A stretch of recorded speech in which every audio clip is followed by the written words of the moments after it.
Now he will.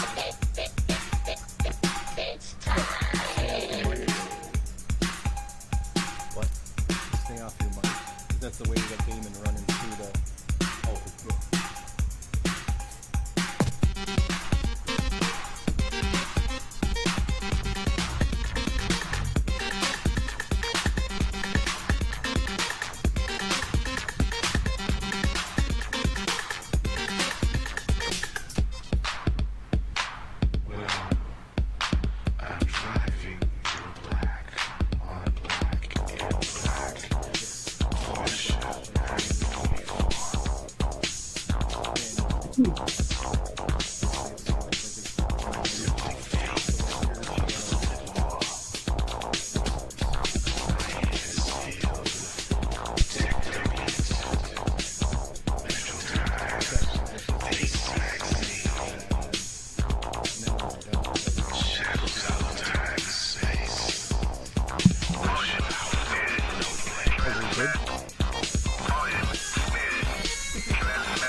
All right. Welcome. Oh, we're going. We are. Chris, where are you at? Hey, Dude, it's not usually Good how they evening. man, he's just it all different. he's getting into the DJ Damon mix, and I'll tell you what, it is another Wednesday, and as you can tell, it is a packed studio this evening. I want to say, first of all, thanks to everybody here in the studio and everybody joining us this evening, and a big salute to the lovely Melissa for putting together the surprise birthday party for me this evening and getting Debbie on the show also. So, thank Happy you. birthday, buddy. And thank you. And as always, I want to say welcome to the All Things BMX show. We are live. It's the party studio this evening in the busy metropolis of Heartland, Michigan. This is episode 29. I was pausing to see if Chris was going to correct me this week. You were going to do the same thing. The Tuff You two cut it out. It is 29. 29. Cut it out. And it is the Tuff Girl. We have our special guest and Hall of Fame inductee, Debbi Kalsow. Welcome to the show, Debbie. We're very happy to have you here. Hello, thanks for having me. Oh, thank you. Thank you. I am your host, longtime BMXer and lover of all things BMX, along with our host, Chris Beer. Chris, thanks for taking time away from polishing up that helicopter and getting the giraffes ready and the llamas for that big national this weekend in Toledo that you're going to be giving free rides on. Oh, thank you. Make sure any of you listening right now, No, whatever no, format no, it's no. on, tell your kids to come find Chris. No. And tell them they want a helicopter ride when we're down there in Toledo. We have our You're gonna sound have a engineer. lot of You are. disappointed little kids, man. That's not our problem. Nope. We have our sound engineer, Thanks, Paul buddy. Remington, here this evening with us, monitoring all things sound. And I'm telling you, it's a big production this evening. We got Damon on the turntables. There's speakers and decorations and more lights and all kinds of stuff. We have Jay next to me, and he's actually on the screen this evening. He's taking care of all the things video for us. Jason. Yeah, hanging out on the west side of the state, we got our IT guy, Mr. Charlie Salisbury. He's hanging with us also, making sure things don't go crashing down on us. And sitting next to myself, Mr. T-Bone himself, hanging in the studio this evening. Welcome in. What's up, guys? Glad to be here. How we doing, Brian? Good. Pork chop. Still waiting for that helicopter ride. He talks about it every day. So come on, Chris. We gotta step it up here. Oh, Pork man. chop's a little upset. Oh. See, Wait till I he comes told you. running down here later. Yeah. Tears in his eyes. It's always. Man. And sitting behind the whole gang at her Gate 9 producer's perch, along with Mr. Damon, we have the lovely Melissa Williams. She's the producer and handles all things social media. And Damon, Miss how are you? Radio personality herself. Yes. Aw. How we doing, Melissa? Oh, so far so good. All right. And a special shout out to Damon. DJ Damon's in the house, and he's going to be taking us out of commercial breaks and into commercial breaks this evening How we on doing, the Damon? ones and twos. How are you, Damon? I'm doing great. Good deal. All right, we got another action-packed show for you this evening. Debbie's going to be joining us on the all-new, brand spanking shiny Mighty Mo's Cruise video line this evening. We have another segment of Jeremy Ames' voicemail, and we're going to be followed along with after that voicemail, which does work Which does work. this week. Double checked it. This time. I did. It works. We got another segment of our news, rumors, and shit talking, and that is it's All right. there's so much to be talked about this evening. Gossip out the window. Out the Moved window, on. it's just straight poop talking there. All right, and that's brought to you by Nate's Painting, and our show's opening is brought to you by the good people at Truth BMX. Hey, get a frosty beverage, get some of that birthday cake, and don't be late for the gate. Chris, tell them where they can listen to us. Hey, welcome to the show, everybody. Thanks for stopping by tonight. Make sure you are following us on Facebook. You subscribe to our YouTube channel. We're on all these different social media platforms. Brought to you, let's see here, Facebook, brought to you by Heavy Pedals BMX Zine. Then we have YouTube, brought to you by the folks at T-Bone BMX. Twitch, sponsored by RSVP Wedding and Event Planning. And Holly Power Sports is supporting our Twitter Periscope feed as well. Also, if you want to check out the audio-only version of the show, you can catch us on Buzzsprout, Apple Podcasts, Spotify, Google Podcasts, any other podcast platforms that you can think of. Check us out there. Podcast version of the show is brought to you by Gate 9 Custom Number Plates. Give the folks over there a call. They'll set up a custom plate for yourself, your team, whatever you got going on. Talk to Billy at Gate 9. He'll take care of you. Does a great job. Even though he bailed on us this evening. Yeah, Billy was supposed to be down here tonight in the studio with us, but he had too much work to do. He's making plates for folks, getting them ready Well, for you this got him over weekend. there working on the helicopter. That's what it was. I mean, come on. The guy can only make so many plates and service your copter so much. Oh, gosh. Got that big Yeah. fancy chopper this weekend. Yeah, sure. Maybe you swing out and pick up Debbie and bring her out to the National. If I had it, I could do that, but I don't have that. Oh, it's in the shop, isn't it? Being modest, being modest. All right. You guys are killing me again. Oh, yeah. Billy says it's Chris's beer's fault. It's my Chris fault. Beer's fault. Yeah, because Yeah. I didn't pick him up, right? Yeah. Right, He yeah. says, don't get me started. Yeah. All right. So, if you... I'm moving on. So, if you have any news, rumors, or gossip, anything you want to share with the show, email us at allthingsbmxshow@gmail.com. So, if you have any news, your track, you got something special going on, you want us to share it on the show, shoot us an email. We'll be glad to hear about it. Constructive criticism, tips, tricks for the show, whatever, shoot us an email, We don't want any allthingsbmxshow criticism. at... I said constructive criticism. Oh, yeah. We don't want that either. Oh, hey, you know what time it is now? It's time for our first commercial break, which means DJ Damon takes us out to commercial. Heavy Pedals BMX Zine. Voted #1 BMX zine in the world by Michigan BMX Podcast Show viewers and listeners. Get your copy now.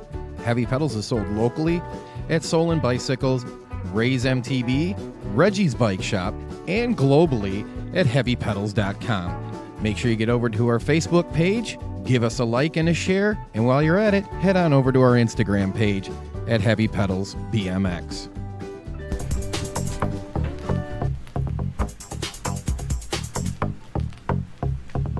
All right, welcome back. DJ Damon taking care of us on the ones and twos, on the way out, on the way back.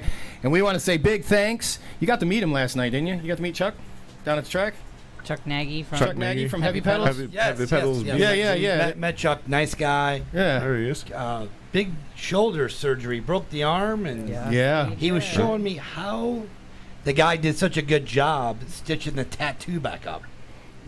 Oh, really? Yeah, I mean, that is a thing. They, Yeah. they I do didn't try even to think do about that. that. Yeah. He's hell proud that he got stitched up correctly, so his tattoo didn't get ruined. Thought that was Nice. awesome. Is that kind of like putting a jigsaw puzzle I together? guess it would be. Kind of looked like it. All righty. Now, So, issue 3, Heavy Pedals. Go check them out. heavypedalswithaz.com. You pick up your copy. This is issue 3. you know, we do a segment on them later, right? I know, but Okay. it's the commercial. We're coming back from the commercial. Yeah, okay. We always do that. You're holding up our guest here, and she is All right. a Hall of Famer, Chris. It's a place Sorry. we're never going to be. Sorry, Debbie.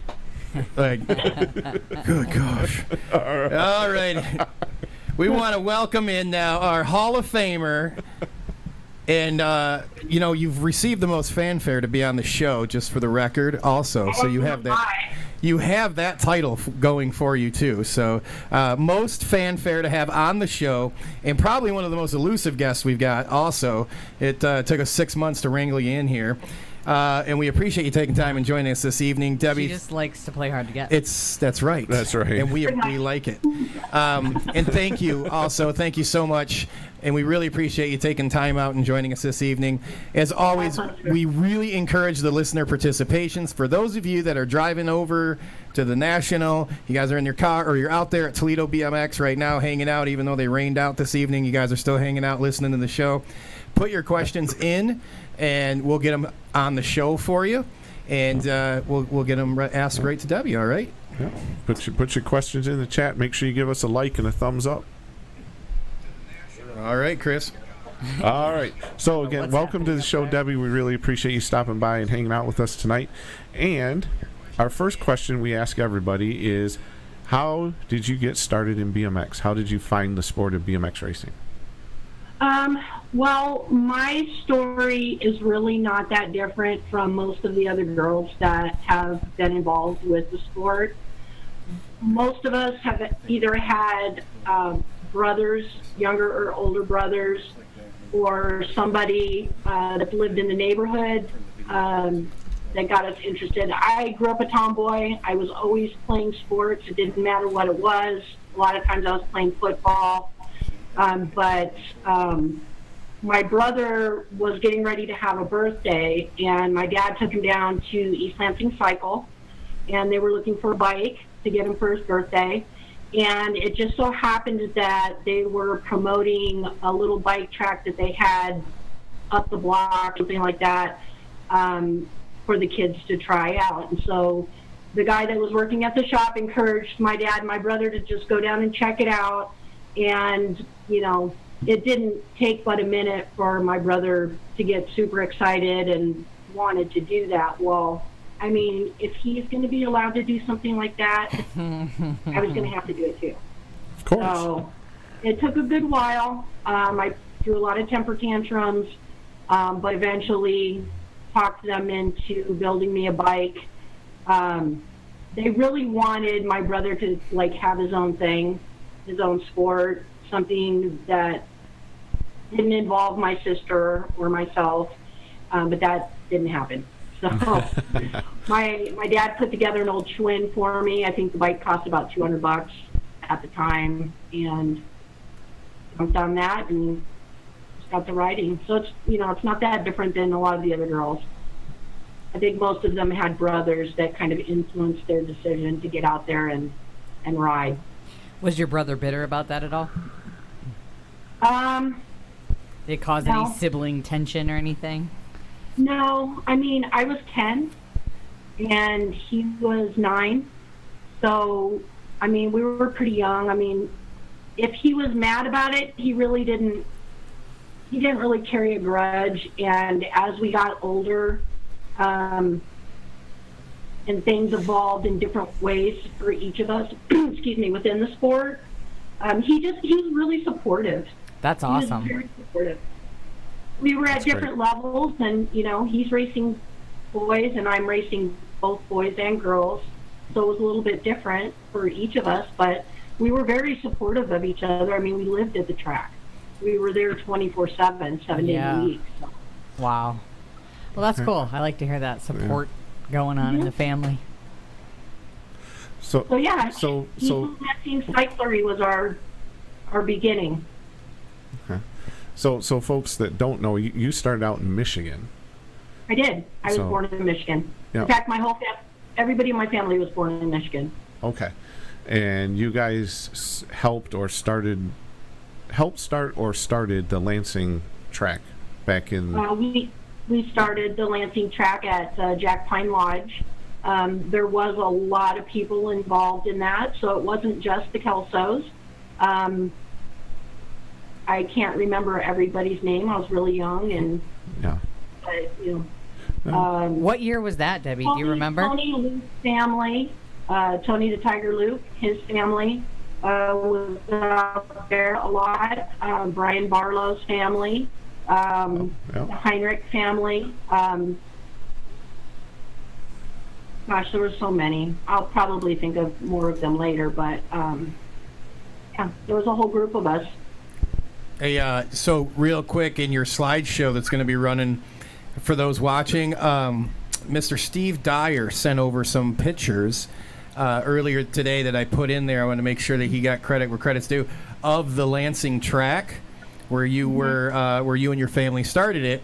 So he sent over some extra pictures for us to throw in there for you. And I want to say thanks to him. And he was very impressed with your picture that you sent over. It was the Jack Pine Supercross, but the sign out by the road. Yeah. Yeah. It'll come up in the show. He's like, I can take you where that pole, it's still there. Yes. In fact, I think after the fact, I think it turned into a motocross track for a good long while.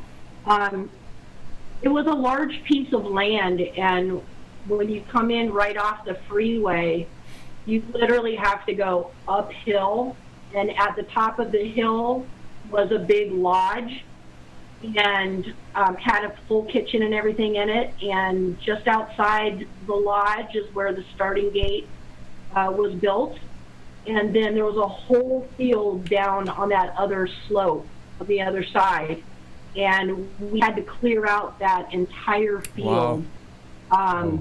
I mean, the weeds were like, I don't know, 2 to 4 feet high, so there was a lot of physical labor to get that whole area cleared out and to get equipment back there to start building. Wow. Well, it's not easy to start, so you gotta start somewhere. We were beginners in the sport, so I mean. Well, I was just going to ask that. So what you were doing. yeah. Well, so how do you just sort of wake up one day and decide, let's just start a BMX track here in Lansing? That's a question for my dad. Okay. I didn't know if you had any over. Insight or you know. No, that I was just kind of 10. blows I my didn't mind. care. I just wanted to go play in the dirt. I didn't. Well, I would imagine having you guys be involved in the sport must have had a huge influence in that, but. Yeah. Okay. Yeah. I mean, I think we did that within our first year of racing. Yeah, that's just impressive to take that on. It went fast, and mind you, my dad went to Ferris State University and got a degree in pharmaceuticals, and my mom was a nurse, and they both gave up their careers to move to Arizona. My dad went to work for the American Bicycle Association at some point within the first couple years. And they literally gave up everything for my brother and I to be able to ride bikes. That's amazing. Wow. So you can only imagine the things that our family had to go through aside from just picking up and moving. I mean, my parents just quit good jobs. Wow. Yeah. So how did that happen? Did ABA contact your parents and go, hey, we like what you guys are doing, come work for us, or how'd that kind of take? From what my dad was telling me, because I have a really bad memory, too many concussions, but had a lot. So we had a really big race that we held at Capital Area Supercross, and we pulled in so many people, so many top-notch riders like Stu Thompson and Greg Hill, that it brought the attention of Bob Osborne. Okay. Oh, BMX Action. And and he came out, and we drew a lot of people. Like, they couldn't figure out how these beginners in BMX pulled off a race as large as we did. So we got a lot of attention, and at some point in time, my dad got to talking to Gene Roden. They became very good friends. They're still really good friends to this day. Who's that? I'm sorry? Who was that? Gene. He wants to know who Gene. Yeah. Gene Roden. He was a big part of the ABA back in the 80s. I don't know if he was the president at one point. He was one of the founders. He's one of the founders? So Gene Okay. Roden and Paul Menga. I think he was with Clayton and those guys. Yeah. Okay. Yeah. And so, yeah, I mean, they were impressed. And somehow, at some point in time, my dad was offered a position. And so we took a leap of faith, or they did, actually. I didn't have anything to do with it. What year did you start racing, Debbie? Not even a kid that was always dirty. I don't know. But yeah, we moved across the United States. We relocated from a humid Midwest town to scorching hell heat. Right. It's definitely hotter in Arizona. What year Yeah. did you start racing again? Wait, I started in 1979. 79. That's not going to be the trivia question, Billy. No, that's not the question. Oh, that would be way too easy, guys. I'm not that easy. That's Justin. 1979. People were still wearing bell bottoms. Melissa. You guys are all slow. Is nobody paying attention to me I got back it. here? I got Thank it. you, gentlemen. Justin. Too much cake. So yeah, we had the cake, which we'll send you some out, Debbie. I'm sure it'll be petrified by the time it gets there. Especially with those 150-degree days Yeah, out right. there. Oh my Not even goodness. sure that would happen. Yeah, you don't leave anything outside. I think I left one of my kitchen, one of those sponge mops on the patio, and within a few days, the sun had completely ruined the sponge. Wow. Oh, I bet. Just melted Yeah. it, probably. So for those that don't know, you're currently living out in Arizona now. Obviously, you've relocated, or you've left Michigan. When you lived in California for a while, now you're down in Arizona.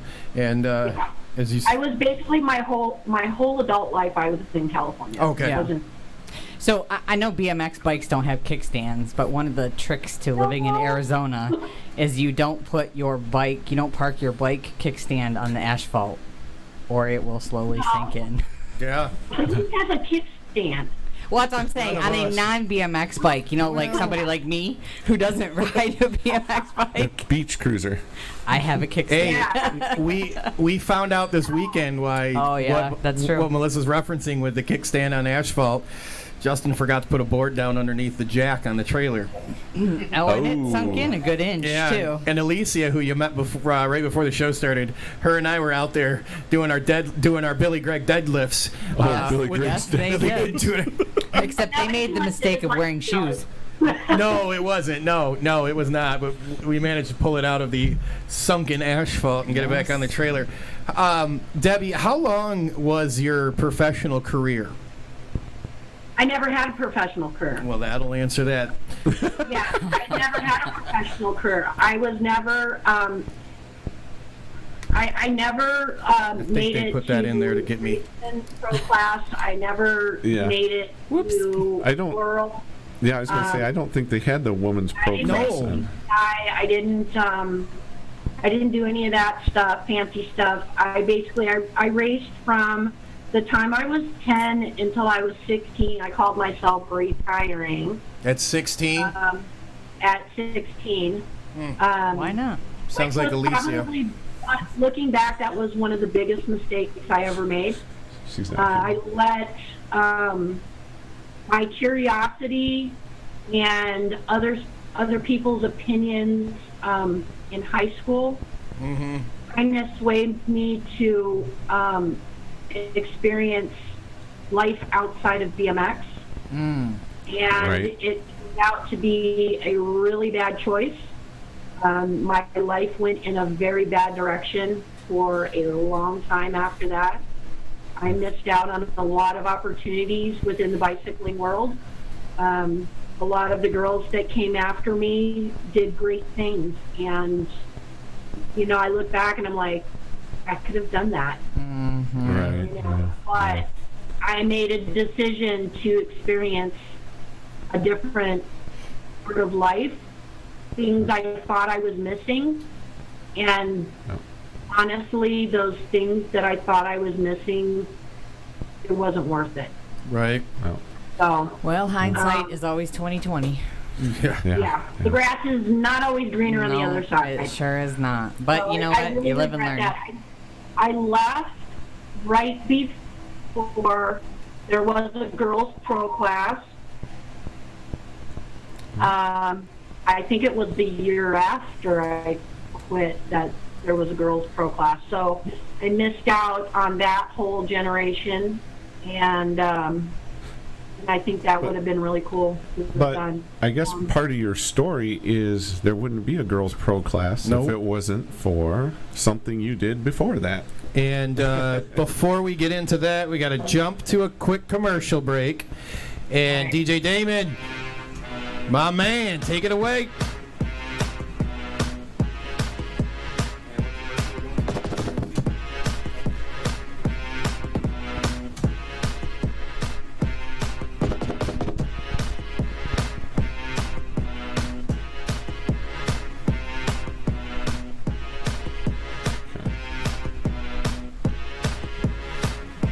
RSVP Wedding and Event Designs. Anything you can imagine under the sun for your wedding, corporate event, parties, or even private events. Winner of the prestigious Best of Weddings by the Knot. Family owned and operated by some really cool BMXers. Call them now, 248-301-5522, and tell them that the Michigan BMX Podcast Show sent you.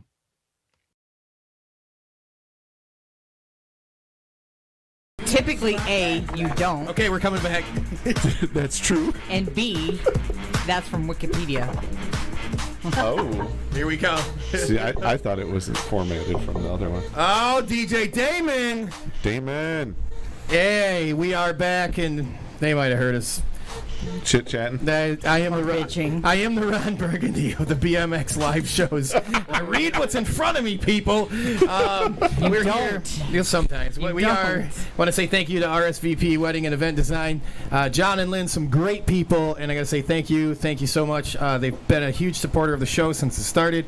By loaning me cables, mixer boards, and helping the show grow. We really appreciate it. And, you know, they were right there when we came up with this wacky idea for this, and they've been supporting us all along the way. So thanks, John and Lynn. We really appreciate you guys. If you have any corporate event, wedding, karaoke you want to have done, give these guys a call. They will take care of you big time. You think, Debbie, do you do some karaoke? What's your favorite karaoke song? I love that right there. That says it all right there. That face says it all right there. Only while I'm here in the house alone. In the shower. Dude, I bet you do a mean Foxy No Brown. judgment. You're just straight in there ripping that Foxy Brown. Oh, yeah. Just Eve, you got them pink. I bet you're doing them all. If you're looking for a karaoke DJ, Don't this even. dude right over here. Talk to Justin. No. He'll hook you up. Nope. Oh yeah. All right. No. Before we went to commercial break, we were talking about payback. how you really, if it wasn't for you, we wouldn't have had the pro class for girls that we know of now. And how'd that come about?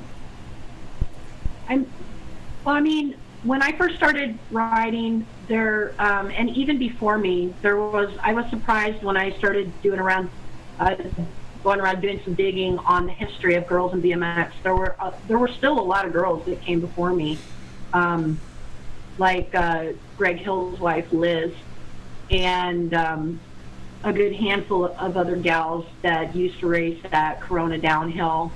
Oh wow. Yeah, it's like in the early 70s. But there wasn't anything that was designated for the girls when I started. There was no girls class at all.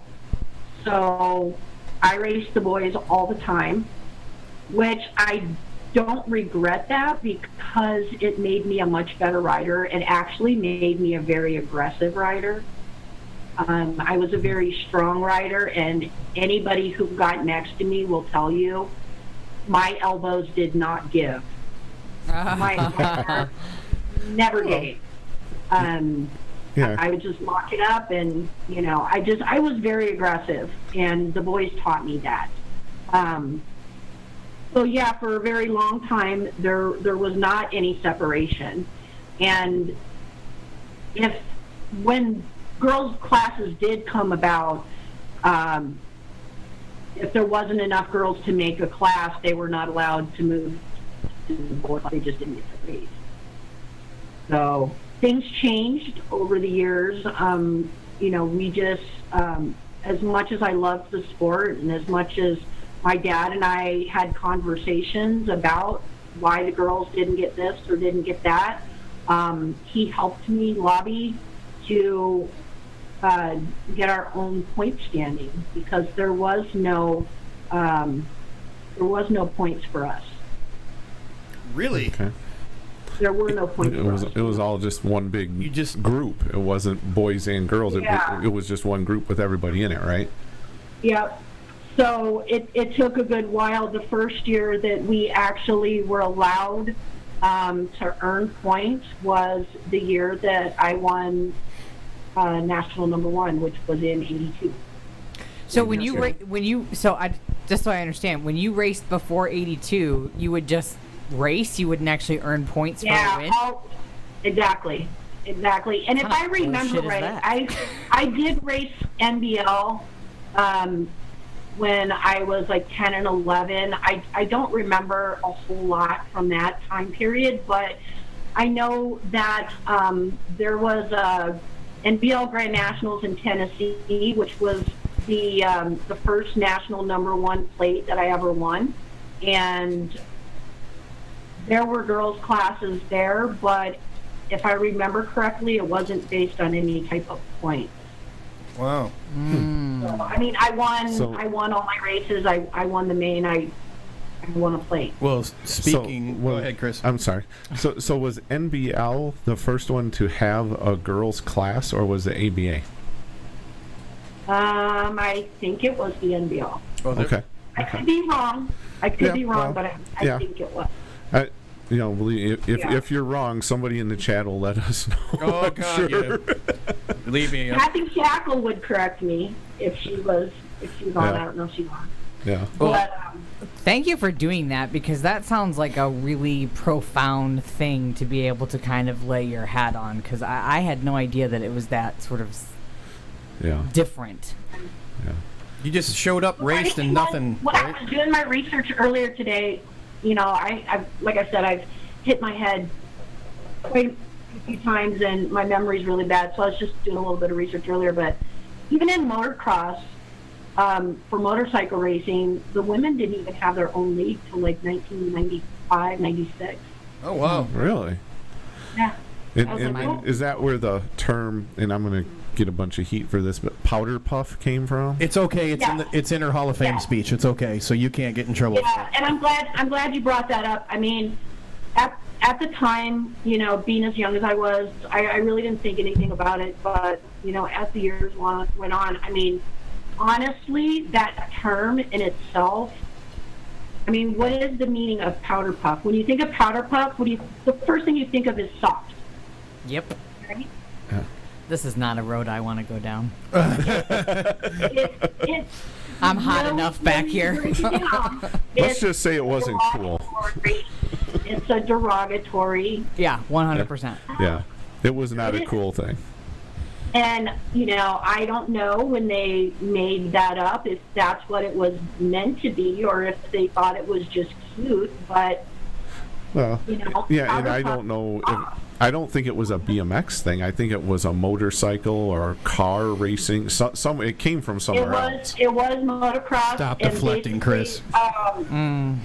It was a competition where women were staged as like halftime entertainment. Yeah. So it was women's races during their halftime when they were getting ready for their final. So they would.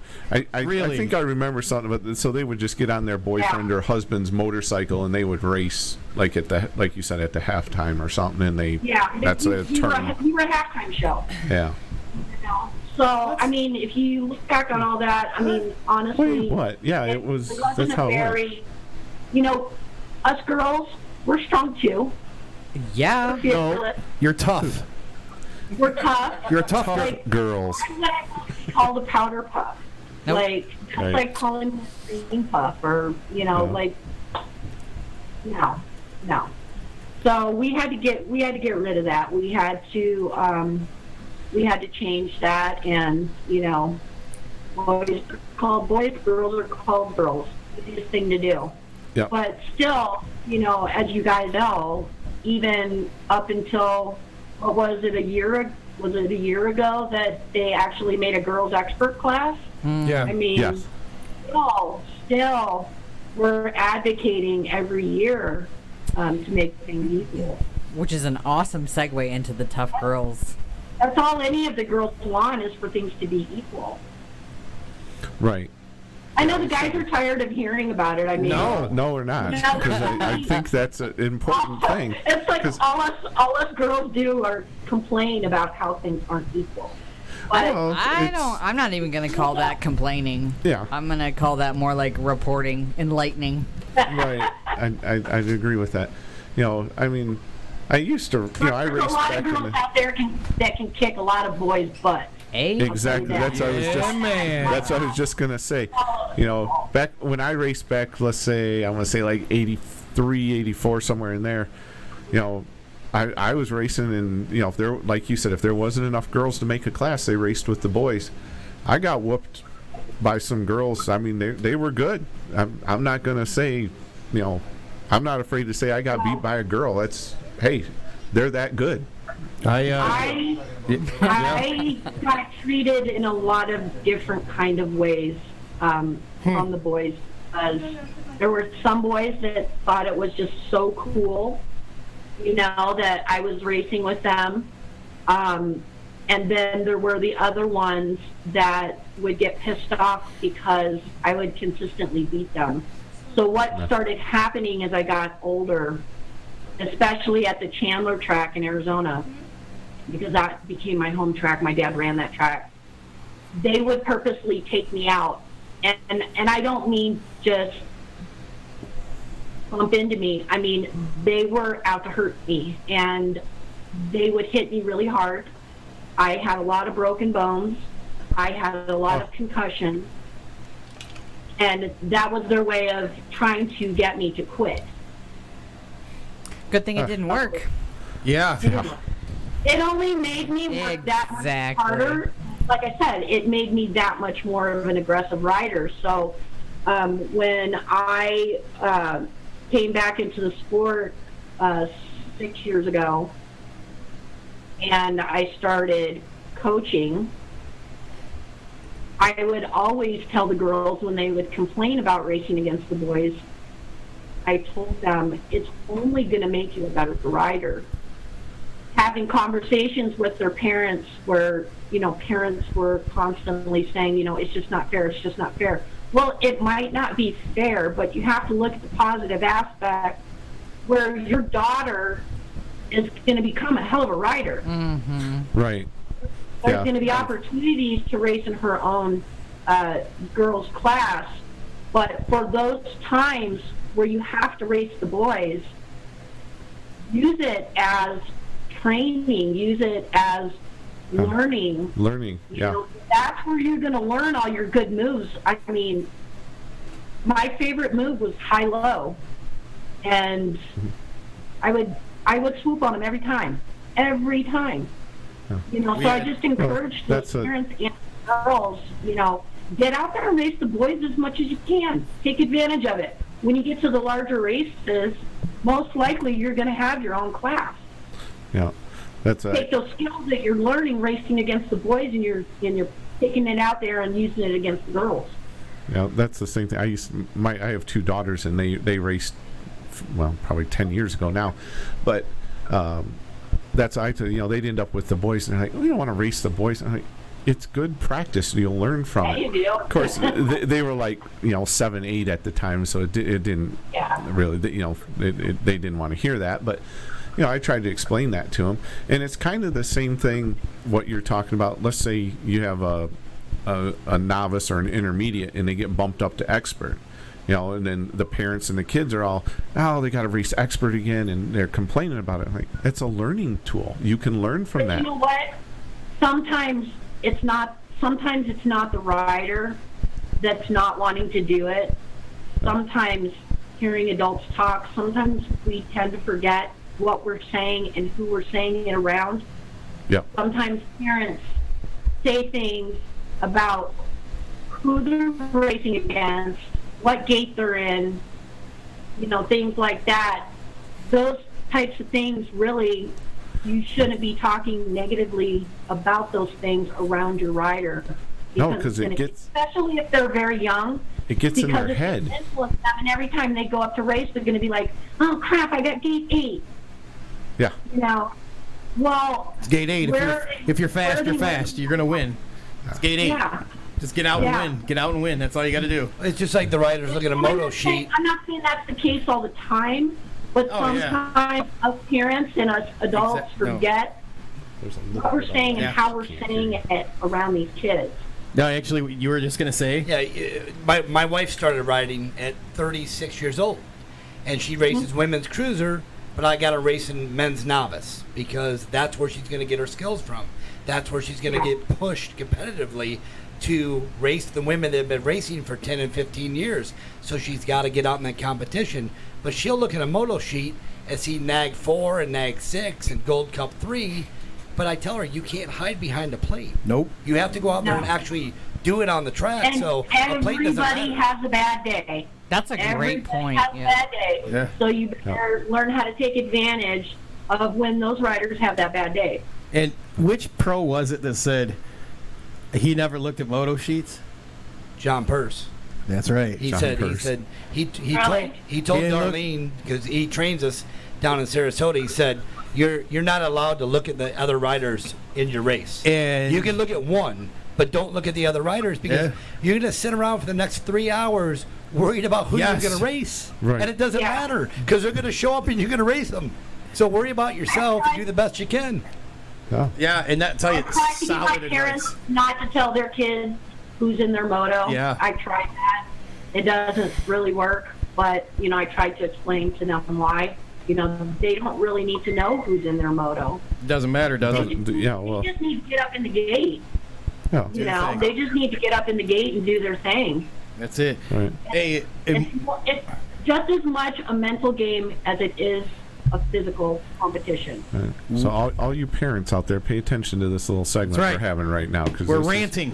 Well, we are kind of, but it's also good advice at the same time. You know, don't psych out your rider. She's a Hall of Famer. If anyone can give advice, Yeah. No doubt. right there. No doubt. Well, I was hard enough on myself. For example, the year I won national #1, and I know I'm probably going into one of your questions, but you go right That's ahead, fine. Debbie. You're That's totally no problem. fine. Grand Nationals, I was sitting at 601 points going into the Grands, and my rival Yolanda Williams was heading in at 513 points. We both raced in the same class. We raced each other. And I had to get top 4. I had to place top 4 in order to win that #1 place. I put so much pressure on myself, so much pressure. During the mains, I don't remember what gate I had. I want to say I was in the middle somewhere. And you know how they do. You get up there, they want to introduce everybody, they want to talk about you for a minute, whatever. Oh yeah. Yeah. You know, that just puts so much pressure on you when you're sitting up there. And I just remember I was talking to myself in my head, and I kept saying stuff like, you got to do this, you got to do this, you got to get first, you got to, you know, and I was just pounding, you know, this self-talk. I was just pounding all these thoughts into my head, and I was shaking, like I was shaking so bad. And I just kept thinking, come on, let's go. Come on, let's just get this moving. And when I went to go stand up into my stance, I was shaking, I was wobbling. And when the gate dropped, I did come out first. But when I hit the first jump, I fell. Like, I was squirrely. I was all over the place. I was in my head. I was freaking out. I was shaking. I fell. I jumped up. I was looking around trying to grab my bike. I'm running. I'm just trying to get back on. I'm slipping my pedals, and I'm just looking like a complete fool, just like running around, just trying to get back on. And you know those those indoor tracks, they're usually pretty much the same pattern. They loop around the outside and loop back within itself. So I'm running around the outer part of the ring, and I'm trying to get over these jumps, and I'm slipping pedals, and I'm thinking I'm not going very fast. I pass a couple people. I think I'm in sixth or something, and I can hear the announcer saying Yolanda's in first place, and I'm thinking I blew it, and I'm like freaking out. I start going over the we call them rollers now, but they were called whoop-de-doos back then. So let's bring that term back. Go to the whoop section. I'm going over the whoops, and two girls crash, and I come around the last hairpin turn, and I was in fourth. I had no idea what place I was in. I just remember riding like hell, flying out of that turn. I think I even sat down before the finish line, and I think I started crying. I'm not sure. And all of a sudden, my dad just grabbed me in this huge bear hug, and his arm was up underneath my helmet, and I was choking, and he's screaming, and I'm I don't even know what's going on. Yep. I came in fourth, which earned me that number one place. But that's what I'm talking about as far as it being mental just as much as it is physical. And when you're bringing so many other things into your mental preparation, like who's in the gate with you, all that stuff, it really affects you. And you have to learn how to hone that so that you can really focus when you're in the gate. I couldn't do it that day. I couldn't. And I couldn't contain my nerves. I just couldn't get a grip on any of that. I don't know how I made it through to fourth place. Call it luck, call it determination. I don't know. Well, let's say a little bit of both. Yeah, but that was the day, that was the year that was the first ever national number one girls title, and that title was mine. Nice. That's the way to do it. Yeah, it sounds like it. That's a heck of a story. Yeah, it is. We are going to jump to a quick commercial break from our friends who sponsors DJ Damon, our friends from Truth. We will be right back. You guys don't go anywhere. This one's the longer commercial break, so if it's potty break time, we're going to do 2 commercials, and we'll be right back. Oh.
You can't handle the truth.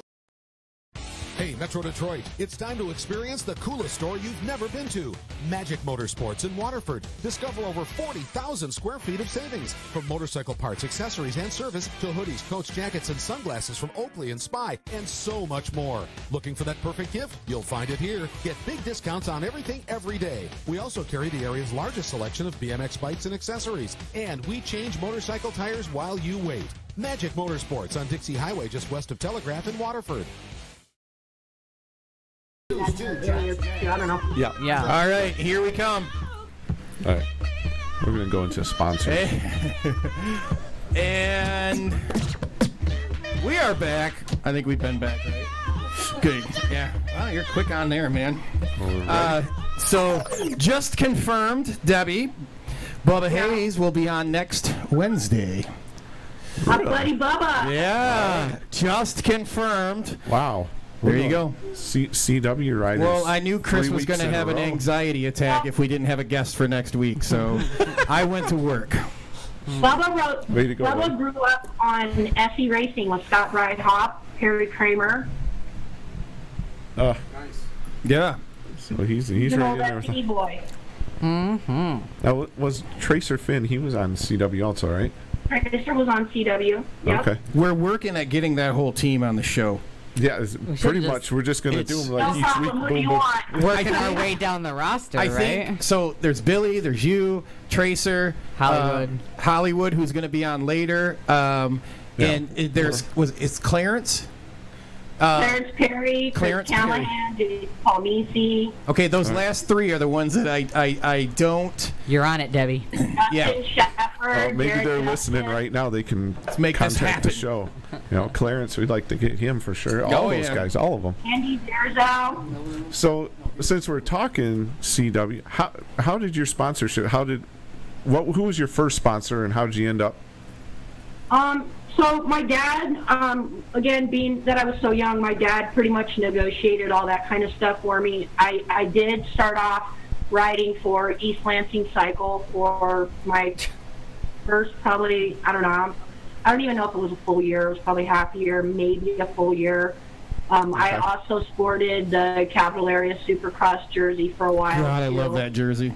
I don't know if Justin, I don't know if we have the photo or not, but the photo, I think, was from the NBL Grands in Tennessee. It was Tony Luke's dad holding one side of the Supercross banner, and I'm not sure if it was Troy Rott's dad. Troy.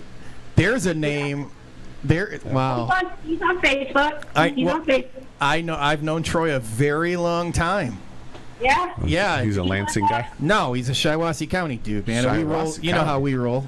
We don't forget each other. Dirty. Is he from Durant? Not from Durant. He's from Owasso. Knock it off. Either one, dirty. No. Troy dabbles all the time back in BMX, but his boy's doing the motocross right now. They're motocross people. Yeah, they are now. Yep. Yeah. Chocolate cake, it works for me. Yep. There's a ton of us. No, I was just making Paul laugh back there. Oh, okay. Sorry, we got off track. A good group on that team, and then there was a photo right there. That was my first national title, and then I got picked up by Jag in 1980. Rennie Rooker, okay. I don't know if my dad got a hold of him or he got a hold of my dad. I have no idea. I was like 11. That was a big team back in the day, too. Rennie Rooker was huge. Like, Rennie Rooker was on TV. He was an actor. What? So he was on quite a few episodes of what was that show? The old guy with the tow yard. What was that show? Sanford and Son? With the what guy? Sanford and Son. Oh. He was on Sanford and Son like all the time. You never watch that shit. All the time I watch that show. You could probably find it on YouTube, but there's a lot of. Rennie was also. He was involved with Chips. Told you. And, okay. I know my Rennie Henry, Anthony Sewell, Tommy Brackens, Charlie Williams. So many people. I know I'm always forgetting somebody, but there were so many of us that rode for Jag, and I rode for them for a little over a year. I was just really hauling butt, like towards the end of that first year with Jag. I was really progressing really fast, and Roger Worsham had his eye on me, and he's the owner of CW at the time. My dad, and Roger's like, I gotta have her. So hey, most of my career was on CW. So speaking about Ronnie, you hauling ass. Can we? There's a perfect segue into the video that actually has Ronnie and yourself in the video. Do you know which one I'm talking about? Ronnie's the announcer, and you are hauling ass around a track in Las Vegas. Oh, Rennie Rucker. Sorry, I'm saying Ronnie. I'm sorry. So, ironically, him being my first factory sponsor, I was on CW at this clip that you're going to show. He was announcing there, and I believe there was an ESPN. Well, that's I was going to say real quick. When Rennie Roker was responsible for getting BMX on ESPN back in the day as well, if I remember right. Yeah. And he did a lot of great things. I know there's a lot of people that don't like him. But yeah, I've heard that. Did you race for this sport. with the Jag team? Did you know Martin Kennard? He's a guy that's back to racing now after a long time away from it. He was. No, I mean there were quite a few riders on the team that I didn't know very well. Leslie Burley was on the team. Also, she was a little older than me. So I think the first time I met Leslie was at the World Championships in Indianapolis, that indoor race where we had wooden jumps. Nice. I think I was. Did you say wooden jumps? Oh yeah. All the cement. time. What? Yeah. We were. And they used to use syrup wait, from the wait. Pepsi canisters. Okay, now that I hang heard. on. Let Debbie tell her. She's the guest. So We used Coca-Cola on our tires. I was Yeah, trying to. no, I heard that, but how do you get? The wood thing is just kind of blowing my mind. I was gonna. It was very scary. It was scary for me. I mean, Yeah. I don't know about yourself. It was scary for me because I was never a jumper. I was always about speed and strength. So I wasn't the most graceful jumper. But yeah, these were these big, huge wooden ramps that were just like this and flat on the top. And like literally when you hit it, it would like kick your back wheel up. And Wow. yeah, and then in your mind, you're going around these flat turns on concrete, and you're thinking, okay, please don't slip, please don't slip. You know, we were using Coca-Cola, we were using hairspray. I don't know what else people were using. Aquanet pink. Aquanet. Yeah. A little bit of this. A Yeah. little bit of that. That's not what I used Aquanet for back in the day, but all right. And there's a track. Get the big hair. There's still a track that does this. God, where? New Jersey. Is it like Egg Harbor or somewhere? No, not Egg Harbor. Oh, really? They do. The indoor. It's an indoor, and I think they do 6 or 8. Huh? No, Iowa. It's over in Iowa because I looked it up. Something Peninsula, Iowa, and they have like 6 or 8 races, and they bring in like all the ramps. Jay's on it. He's gonna find it. Just So freestanding, if yeah. you're ever somehow you want to leave Arizona in the middle of winter to come to the tundra, Right. we could meet up and hang People do out. that. Yeah, that's crazier thing. That's a thing. So when we did the New Year's Eve race at Rock City, which Charlie's the TO of, our IT guy, Rock Island, Hi, Charlie. Illinois. Rock Island. It's in Illinois. Sorry, Illinois. Thank you, Medler. Oh, Medler's on No it. one was even close. That's all right. That's why we have a chat. Thanks, peeps. So here, click on the third screen, the full screen third screen. Next one down there. So Yeah, they're so here ever it is. changing the obstacles, See, right? yeah, and what they do is, so they'll bring them in, Debbie, and they take these ramps like what you used to race on, and Yeah, those ramps don't look like what we used to. probably race on. not. Yours were a little more boxier than that. I'm And there was gonna no guess. rounding of the edges on these boxy ramps. There's lips. They call those lips. There is? Yes. All right, sound guy's yelling at me that there's a video on YouTube. But speaking of videos that I stole off YouTube, what we started on in that amazing transition was your video. Well, you know, at this point it's Yeah, we're bouncing around. Sorry. This is this is why it's a live show, people. Let me borrow that for a second. Please. Excuse me, let me borrow that. Roll it. Yeah, we're gonna go to your race. Oh, this is a good video. Oh, this is so good. don't think Here I've we seen go. Now, I just want... Wait, go ahead. Me or I was just gonna say because we watched this No, with. let the radio voice do it. Oh, she's a big fan of Melissa's. So we had a conversation with Debbie last night, and I am super impressed. And not being a rider myself, I want everyone to watch her stance in the gate. She never breaks her stance the entire time. Everybody else is squirreling around. And there's a person next Debbie to her, right? is locked in. It was a very mentally solid race for me. It is impressive. Yeah. All right. So I let's won't go to be the a rider. race. I'm a watcher. In this race. One of them is Debbi Kalsow, who's just been winning everything. This girl is unbelievable. So I'm taking my bets now, Dean. This is who I'm going to bet on.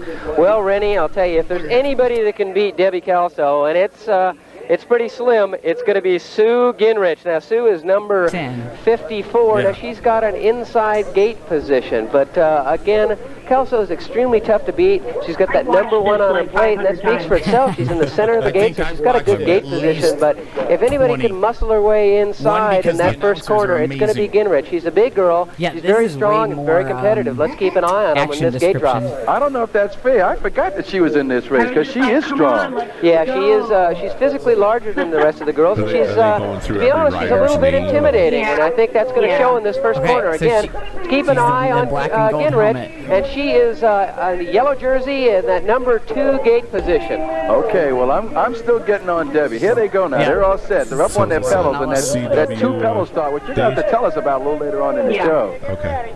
Okay. That's right. You can see the riders, they're balancing on 2 pedals. They don't have a foot down, and they just balance there on the gate, and they get a good snap when that gate drops. Okay, there they go. Look at this. You're right. Gingrich and Kalsow. Right, Look watch at that. Gingrich on the inside here. No, it just looks like Kalsow has a little bit Yes, better queen. start. Yes, She's queen. away from that first corner and got a couple bike length lead on Gingrich. Watch out, Dean. Pretty soon I'll be the BMX expert if I keep picking them. That's right, Rennie. You know how to pick a winner, and Kalsow is doing just exactly that. She's riding very I see in an control of this old-school race. Max She's very Eaters. smooth. Hey, Over Billy, this I last think you jump, need no to bring problem. back these, Gingrich is not going to gigantic, catch her. Great ride for Kalsow. Let's Number take a look at that plates. again because Yeah. they really came out of that gate pretty smooth. And I thought for sure that Gingrich was going to get her. There she is, Debbi Kalsow. And that little girl there, Hot Chop, she's from England. She came a long way to race here. Okay. Okay, now let's watch the start. Gingrich Look at on that. the inside. She's very strong. You can That see is she's like muscles out in front of that other rider. Half But a Kalsow bike. gets a great start, goes out in front of the pack. She doesn't that's have any pro. problems, doesn't tangle Damon's with anybody. screaming pro And she's a snap. lighter weight, and she's My just a little bit signature quicker pull down sprinter the than straight, like, I Gingrich. had She's seen to come out of that track good, but how is she going to do on this track? Okay, now thing watch that I this. She did, goes I into the don't know. first berm, which is a banked turn, and it's a little bit pedaling rough in over there. And you can rollers. see Gingrich will She kind got of those bobble raked out through there. forks It's a at like a difficult turn. 98 And degree at the lean out in tail the end of front and that, everything. they go over a jump that brings them into Power that wheel. second straightaway. As they come along the second straightaway, they go into that difficult step jump, which is the first jump Oh, they that don't was going to be catapult my you over question. the I was going second to ask it because higher Billy hump. Griggs was on last week, Okay. and he said he didn't And like then them. He could never after get that is used those to them. whoop-de-doos. Is But that there's- tough I for know the a lot of girl? people Well, love absolutely. those But you can see them coming over that step jump there. It's a very difficult jump. She cleared the whole jump. She sure did, and you'll find most of the Billy people that says are he winning their likes those classes, they number have to plates, double but jump no that. Now one you would can see ride those them 'cause two they'd be jumps like right a in the middle of the parachute berm. That's an nowadays. extremely tricky section. run it, Billy. You're just having a hard time going through the turn. They throw those two jumps at you, and watch. This is the most difficult Okay, section. here's those And little let them be quads. like Look at that that. Look plate at that. right And the there, one I long picked, run. Debbi He Kalsow, already she just just rolled redid all over your those plates. Yeah, things. she is very smooth, and that's a difficult section she not makes it gonna look do oh them so again. easy now. Come And on, then Bill, you you got come a over day and a that half for last the jump, national, buddy. Come on. and down the finish got a day straight, and a half. and you can see it's a little bit smoother there in the last part of the track, and the riders need it at that point. They're very tired, and it's a grueling track. It's a little bit over a minute, and you can see Kalsow's tired, but she would be able to handle a track and the backyard is like something like that. That's an excellent. It would be Damon says too much pedaling. Yeah. One of my favorite quotes from all the shows that you've done was Harry Larry saying, "Forget the old school tracks. The new tracks are what it's all about." He broke from tradition with the old school riders and said, "No, man, the new tracks are way better than the old tracks." And he's one of the only guys I've go much faster than you've ever gone before. I mean, it's so streamlined and whatnot, but it takes a whole different skill set to ride those backyard tracks. I mean, It's almost like you can kind of it's kind of equivalent to like mountain biking almost. yeah. Like you're literally riding over rocks and ruts and super long straights that you literally have to pedal down. Well, now if you have a bobble, you're losing the race. Back then, you could almost fall off your bike and still win. Well, That's true. I came back, but I could race again at, I think I was 44 or 45 years old, thinking I could race again, and it was fun. And I remember my first race was at the Chula Vista track at a Gold Cup race. I don't know why I picked that day. It was the first time that Billy and I had actually reunited after having not seen him since I was 15 or 16. Wait, who was that? And Who was it that you reunited with? We lost you for a second. Billy Oh, Gregg. okay. Thank you. Yeah, I think I sent you a picture of us. But so I got out there and I actually put my foot down in the first turn, and I got so much shit when I came across the finish line. They were like, they were so mean. They were just like, what are you doing? Like, what are you trying to do? Are you trying to hurt us? Or are you trying to I was like, Shoot. Just racing my bike, George. Yeah. I used to put my foot down, and they're like, Chris still does. I got that, I don't know, last year sometime. Was going in the corner, the guy in front of me was getting all squirrely. I put my foot out, and the announcer, I don't even remember where it was at. He's like, Probably old Medler. school, putting his foot out in the first turn, all this stuff. I'm like, hey. yeah. Because I don't use clips, I so. was trying to ride the same way that I did when I wasn't a kid and it wasn't working. But long story short, in 2017, I was racing the Winter Nationals. I had drove myself out from San Diego to Phoenix to race the Winter Nationals. It was the weekend that it rained the entire weekend, and if you know Black Mountain, you know that that's clay. It's very slippery. I was going back and forth between running clips and running flats, and I should have known better. I had clips back on in the main, and I snapped my ankle in half. Oh. And it's the worst break I've ever had in my life. And I quit after that. I said, no. I still have all the hardware in my ankle, but it was a clean snap because my foot did not unclip from my pedal as I was coming around the second to the last turn. I was going too slow. The official was yelling at me, who happened to be a friend of mine, was yelling at me that I was going too slow. And I was in the middle of the berm, and I started sliding, and I don't even know what my thought process was. I'm not a skinny person anymore, so I'm pretty hefty, and my weight just had me leaning at such an angle. My left foot came unclipped somehow. I don't remember doing it, but and I was leaning to the left. So my right foot just did not come unclipped, and it snapped in half. It's like, if you can imagine a tree trunk about as dense as a softball and just snapping that in half, that's what it felt like. It was a clean, quick snap. And it was a trimallear fracture. It was bad. That was it. I was done. Melissa, can you dumb that down for the rest of us so we know what that means? She broke her ankle. I broke it on both sides, and I broke it in the back. So one side has a plate with 7 screws. The inside has 2 pins. I broke the back side, but the ligament was holding it in place. Right, so the tri being 3, so 3 parts of the ankle. Wow. The trimallear. Yeah, so they call it a trimallear. I don't ever want to have anything with the word tri Actually, in it. and ankles are really tough to rehab because it's a very weight-bearing joint. So I remember after this happened. Larry came and visited me in the hospital when I was there, him and Daddy. And I remember after that it happened, you, we were messaging each other, and you were like, do you know how hard it is to hobble to the bus stop? Because you lived in California then, and unlike in Michigan where we drive 10 feet, out there you guys use public transportation because it makes sense. Yeah, I did. For quite a while. Yeah, you were like, man, hobbling around with this broken ankle, to go catch the bus so you can go to work. And we're like, oh, God, that just sounds terrible. Yeah.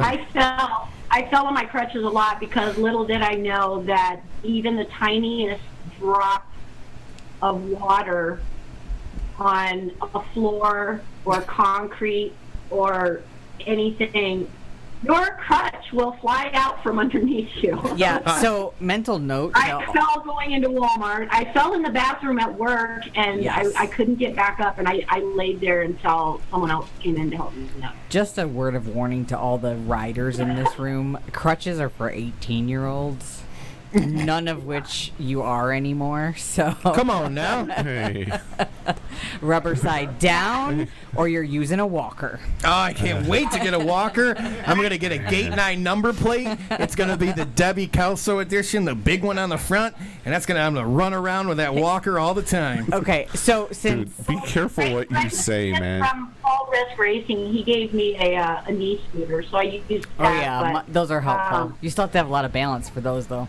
Yeah, you still have to be careful what you're doing, but I tell you, when I broke my ankle, I pissed my family off. They were my husband he didn't talk to me for I don't know how long, because like I said, I drove out here by myself, and so the friend of mine that was the official in that turn, she ended up driving the car home and leaving it with my husband, but I had to stay out here for like a week or so. I was in the hospital for almost a week after my surgery, and then I had to get cleared to fly home.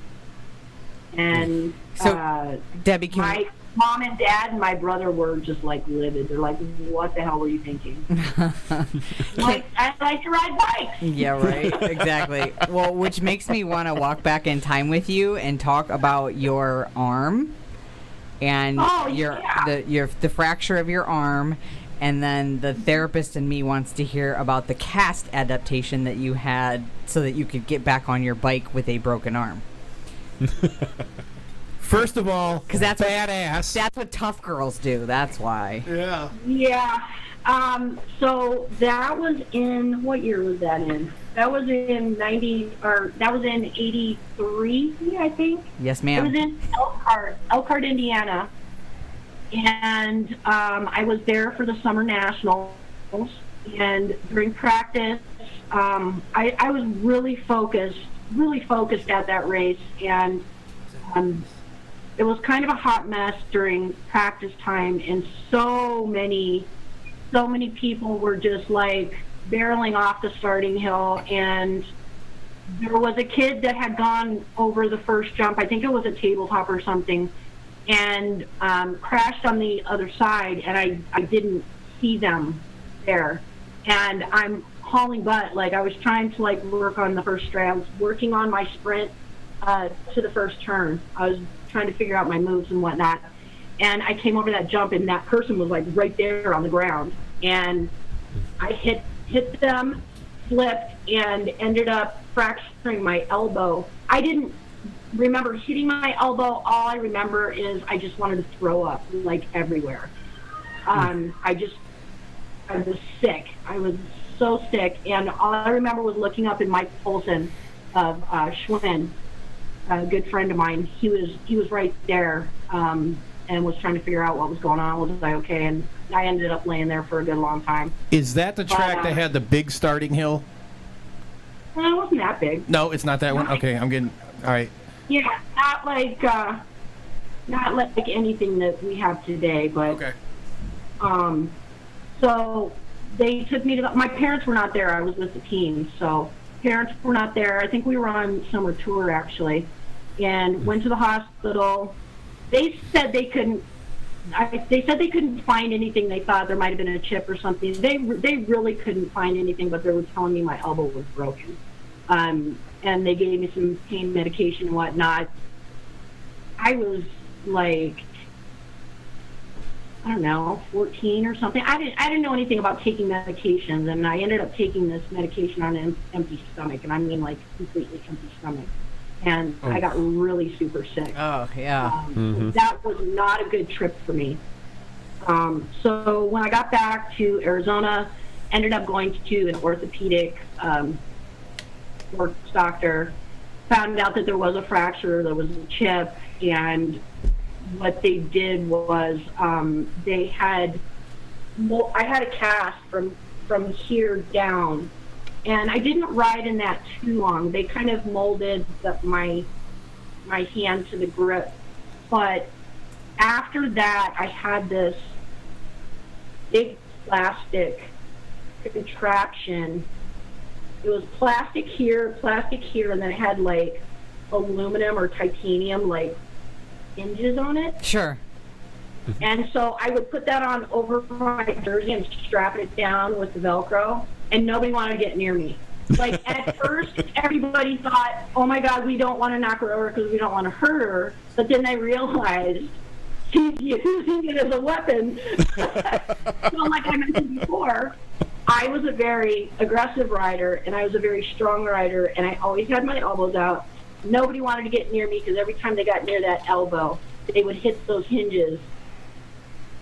And I don't know what happened. Well, after yeah, that, most youth sports right now wouldn't let you have something like that on without it being padded or taped. Yeah, they make them different nowadays. Yes. But I mean, back then it was just like a Frankenstein thing. I was like, I need to ride, so we need to figure out how to Figure do it out. Yeah, more bracing than casting.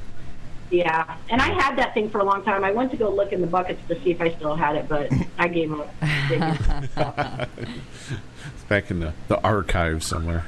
So yeah, I did keep it for a long time, though. we absolutely, just like we said in the pre-show, we're going to jump around all over the place.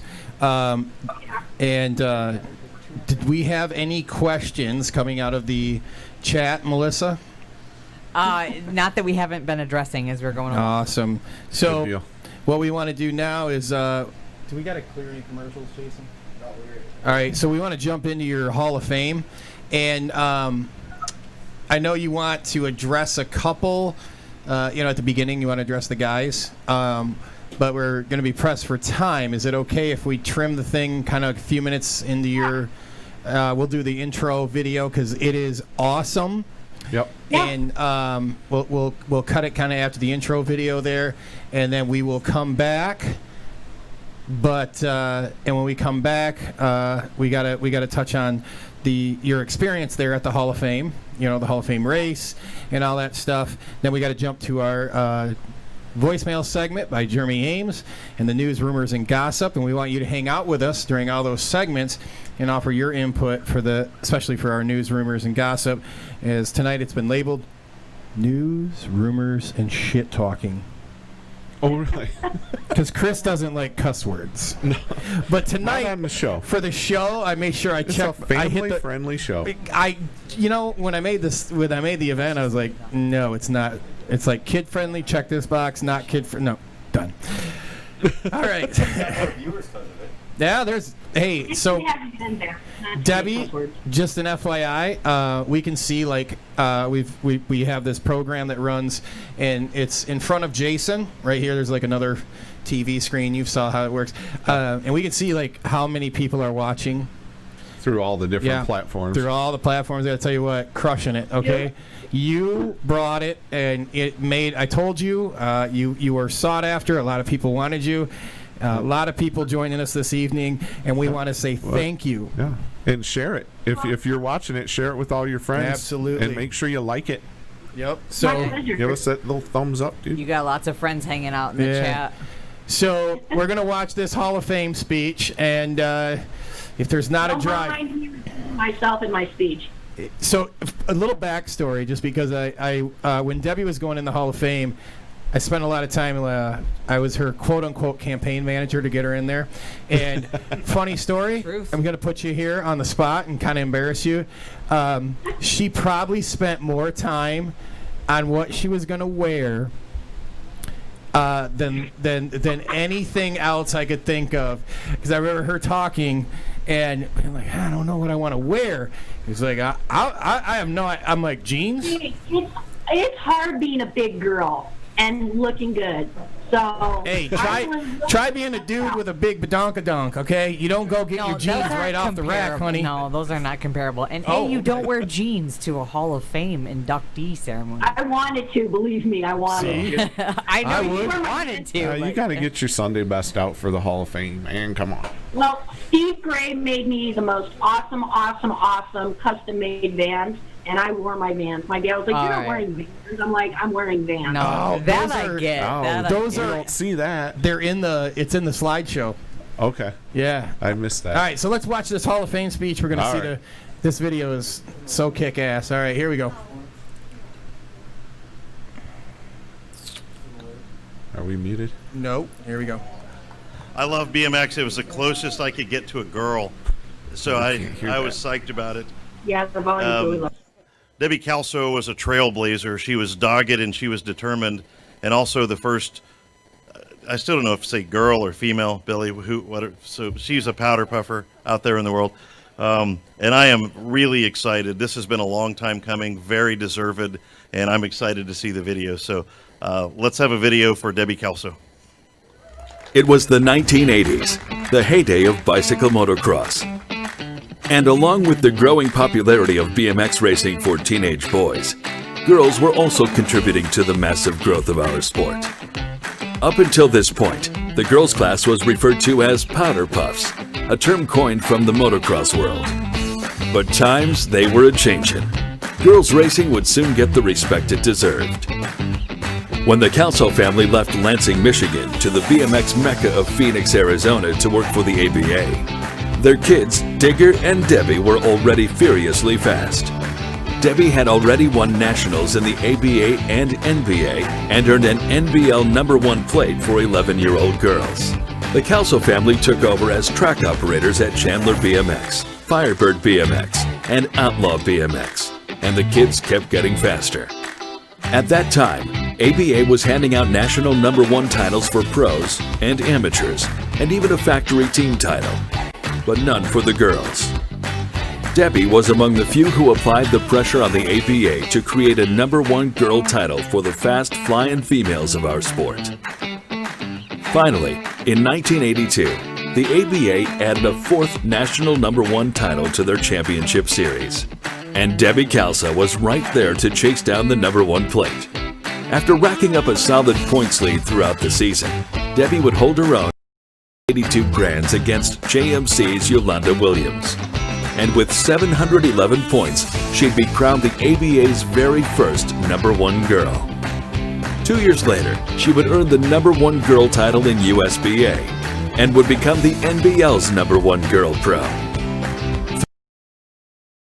Debbie rode for 3 teams in all, starting off with the East Lansing Cycle Shop, then moving on to Jag BMX in 1980. But it was her time on CW Racing from 1981 to 1985 that firmly cemented her name in the history books. Her induction tonight, along with teammate Clarence Perry, puts 5 of the 9 riders from 1982's factory CW team into the Hall of Fame, joining the likes of teammates Mike Miranda, Billy Griggs, and Tracer Finn. Debbi Kalsow's determination and record-setting ways make her a true trailblazer in the BMX world. And still to this day, she's involved with the sport. As the leader of the Tuff Girls BMX team, Debbie is inspiring and encouraging both boys and girls all across the globe to do their best in BMX. Tuff Girls currently sponsors over 100 riders in 4 countries and is always on the lookout for more. And Debbie has even bigger plans for her nonprofit Tuff Girls Foundation. So stand up and let her hear it as we salute a true pioneer of girls BMX racing. Introducing former powder puffer and queen of the Tuff Girls, your 2018 woman inductee, Debbi Kalsow.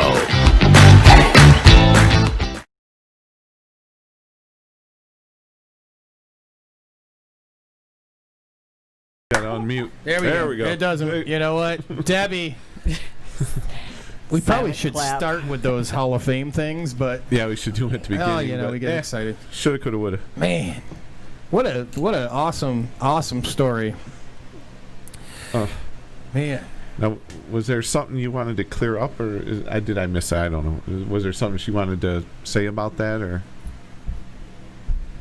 no? About my speech?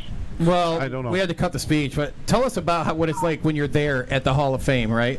So you got a custom pair of Vans for the night, Yeah. and then but like what is that whole experience like? Because I know that is a big time production. It's unreal. It's like the highest high you could ever be on, and it lasts the entire night. A lot of those people that attend those Hall of Fame inductions are people that I grew up with, and a lot of times you'll run into people that you haven't seen since you were like 15. So it's not just being inducted, it's about reigniting with people that you grew up with. So it'd be kind of like a class reunion. The time lapse. Yeah, but with BMX people, like the time lapse in between, you don't notice it. It's like you pick up where you left off. It's like you were never apart from each other. Sure. Just having all the people that you cared about, like all the guys on both my teams that I rode for, everybody from CW, everybody from JAG, like everybody was there, like Gene Roden, like all the people that meant the most in the world to me were there. Unfortunately, my mom passed away before I got inducted, so she had to watch from above, but everybody was there. It's just like just being on the highest high all night. Nerves because I had to give a speech. I'm not much of a public speaker, but even though I like to talk a lot, but getting up there and like saying an actual speech, now that I look back at the speech, I'm like, oh my God, I repeated myself like I don't know how many times. But it's like whatever. And really, the induction for me wasn't so much about me being inducted. It was about me being able to tell my story and to share my family's legacy in BMX. Which My is mom and dad amazing. Gave up everything. Yeah. And I wanted everybody to know what my parents did for us and how we lived that BMX life. I mean, I kind of my dad was shocked when I brought this up in my speech, but there were a lot of times where we had no electricity in our house because they couldn't pay the electricity bills because they were paying for our BMX racing. Wow. Wow. That's dedication, yeah. Yeah, no kidding. Yeah, for sure. When I say that they sacrificed everything. Man, it really puts into perspective, what we think is sacrificing for that BMX life, as you put it. Yeah, that's a whole different level. Yeah, that's a different level right there. For sure. Well, kudos to your parents, because I don't believe the entire scene of BMX would be the same without your parents, yourself, your brothers, or your brother and your sister. I don't think it'd be the same. And kudos to them, and we appreciate everything that they've given to the sport and done for the sport also. See, the sport's better off because of the Kalsow family. 100%. Yeah. I hope without a doubt. We weren't the only ones. There's many other, many yes, other for sure. Many other riders that gave just as much. And happy to be able to do my part and tell my story. You're 100% right. I think the TOs and the presidents of the volunteer groups and the volunteers and all those countless people that make tracks happen, the dinners they skip, the events they may miss because of what they're doing for the track, and it's a big gratuity to them. And just like your parents, this sport doesn't happen without people like that. So thank you. And thank your parents. We appreciate everything they've done. With that, it is you. Have you listened to one of the Jeremy Ames voicemails, Debbie? I know last week we had a little glitch. No, because last week I don't know what was going on, and I was just seeing this like. It took a shit. It just took a shit. The whole thing went downhill really fast. Say it, Chris. Say it. Nope. Say it. Nothing ever came out. All right. Nope. All right. Kid-friendly showman. Say it. Nope. All right, so here it is. This is I listened to part of it, so here's the thing. We like to give a disclaimer, but tonight it went out the window. So your disclaimer is there could or could not be some swearing in this. Hell if we know. He does a pretty good job keeping it clean now. God, I can't wait till he lights you up again. Dude. You missed it, though. Chris was the one that was bringing Pendleton up earlier. He did. You were here. Right, I know. That was funny. Pendleton is Chris's butler that our voicemail individual made up for him. Yep. That he Chris, by the way, I don't know if you know this or not, Debbie. I don't know if your entire professional career, if you ever won or bought with like your prize winnings or they were awarded to you, a bald eagle. What do you call sweater. it? A bald eagle feather sweater. That's what he called it. But Chris has one, and it's what he wears. No, I don't. It's what he wears when he decides to go out, and well, that's what Pendleton was. When he goes out on the helicopter. Yes. Yeah. Oh gosh, you guys. All right. So this is our Jeremy Ames voicemail segment. This guy right here is somebody you do not want to get a hold of your phone number because you're gonna enjoy voicemail after voicemail. It's just best to answer the phone. And without any further ado, it's time to go to our Jeremy Ames voicemail segment. Hello, Justin. This is Rolando Timbers, your neurosurgeon. I'm calling to inform you I have got a restraining order against you, and if you come within 100 yards of me, you will be put in jail. Since your accident, you have not listened to any of my recommendations. You have showed up to my kid's birthday party, acting like you're part of my family. You have sent me numerous topless Polaroids of yourself. Nice looking man, but not my thing. Now you've been coming to my office. You've been trying to sell me Herbalife. You'll sell my nurses Herbalife. We don't want your supplements, Justin.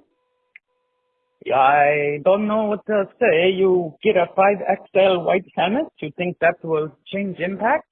It will not. You have called my wife numerous times.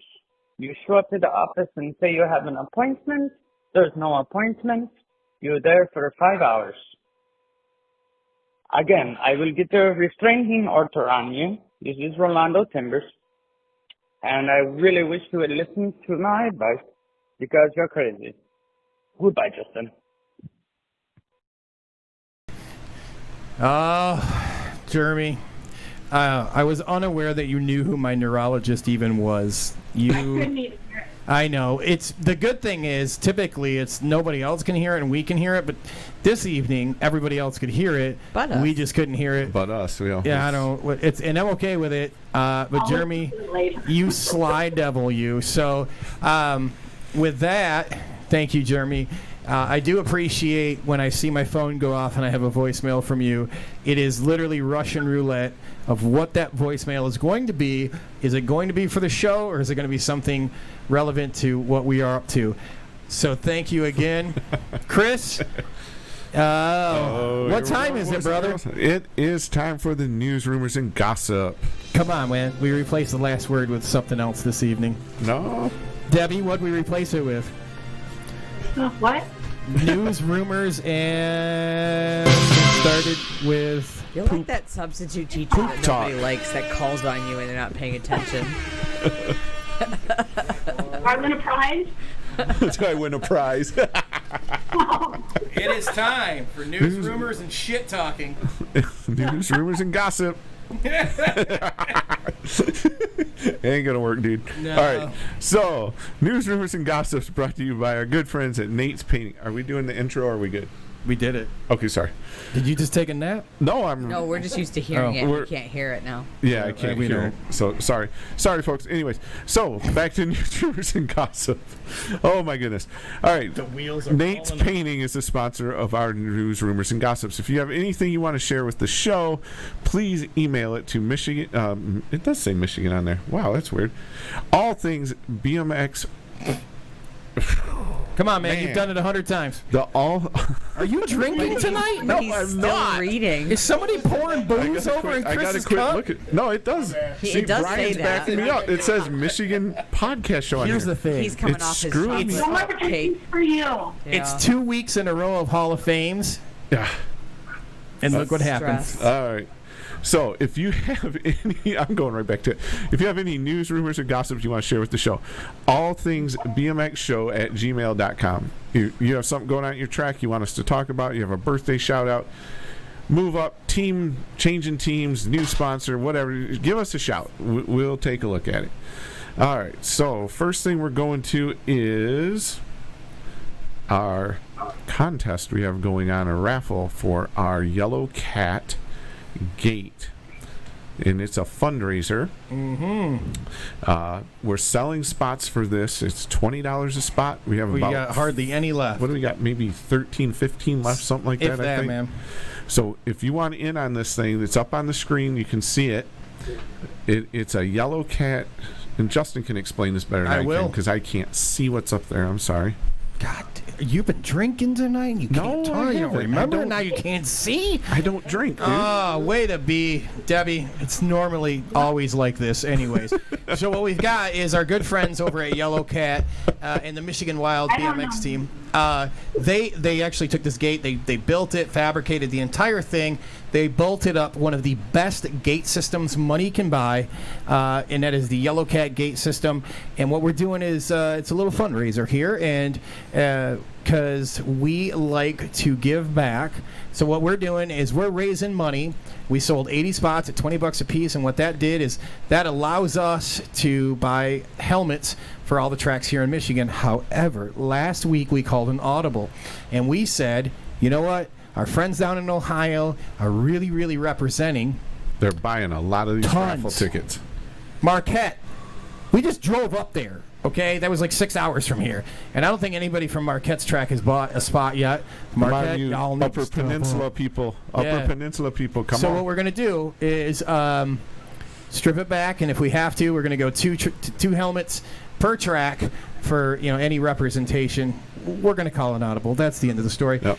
I'm going to give a little shout out to our friends at Fly. They're helping us out with the helmets. They are. So we're going to get helmets for the tracks that are participating, and we're going to hook them up with helmets. It's going to be a good time, and the next thing you're going to see is where you can buy your spot.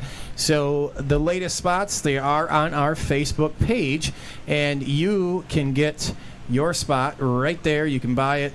That is my name, and that is my PayPal. So, Yep.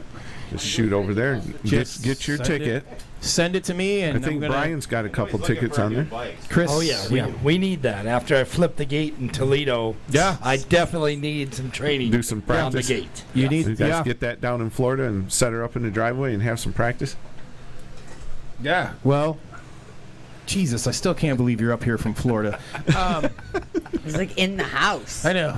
It's like sitting next to you in real life. It's different when Debbie's here from Arizona. That's wild, but she's on like a big TV right in front of me, and that's weird. But then I look over to my left, and I'm like, holy shit, T-Bone's here. Flipping gates with the best of them. Flipping gates in Toledo, even at that. T-Bone's in the house. So if y'all don't know, Toledo has like a really tall gate. You gotta be careful with that gate. Let me tell you. You gotta try to flip that bad boy. It does take a little work, doesn't it? So, Debbie, let me ask you, what do you think? Rapid fire question.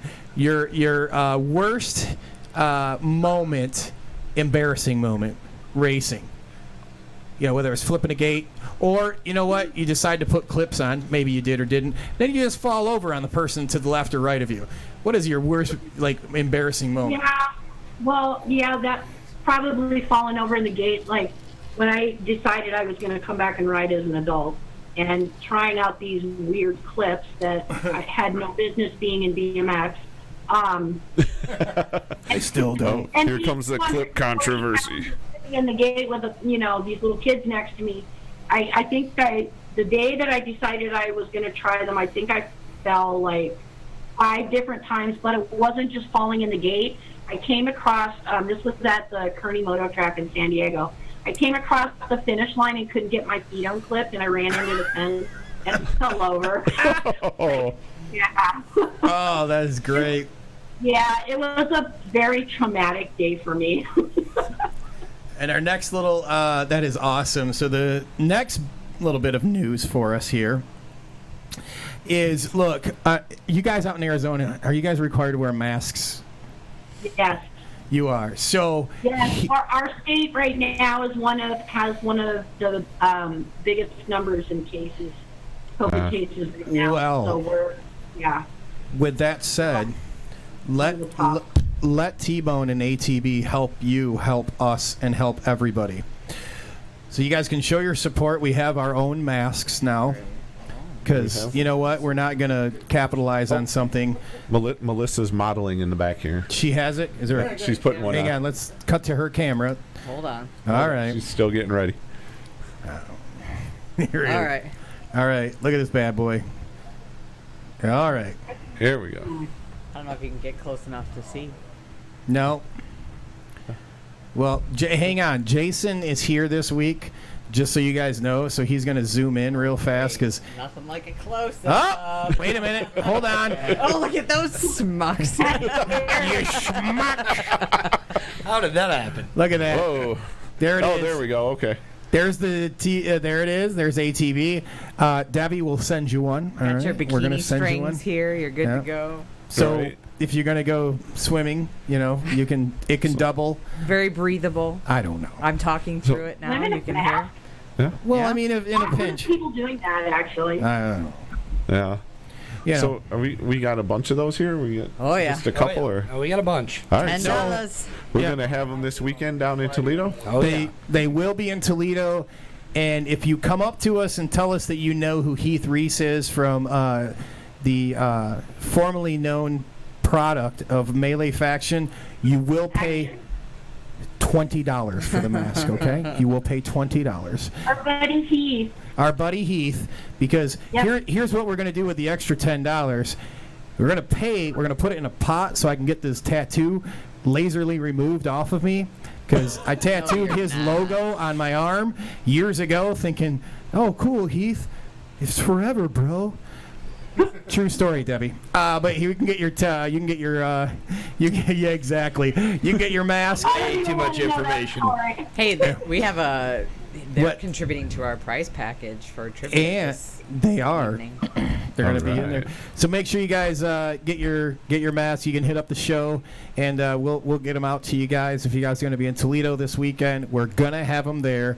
And our West Coast representation is now Debbie, so you can message Debbie. She'll help us out with it.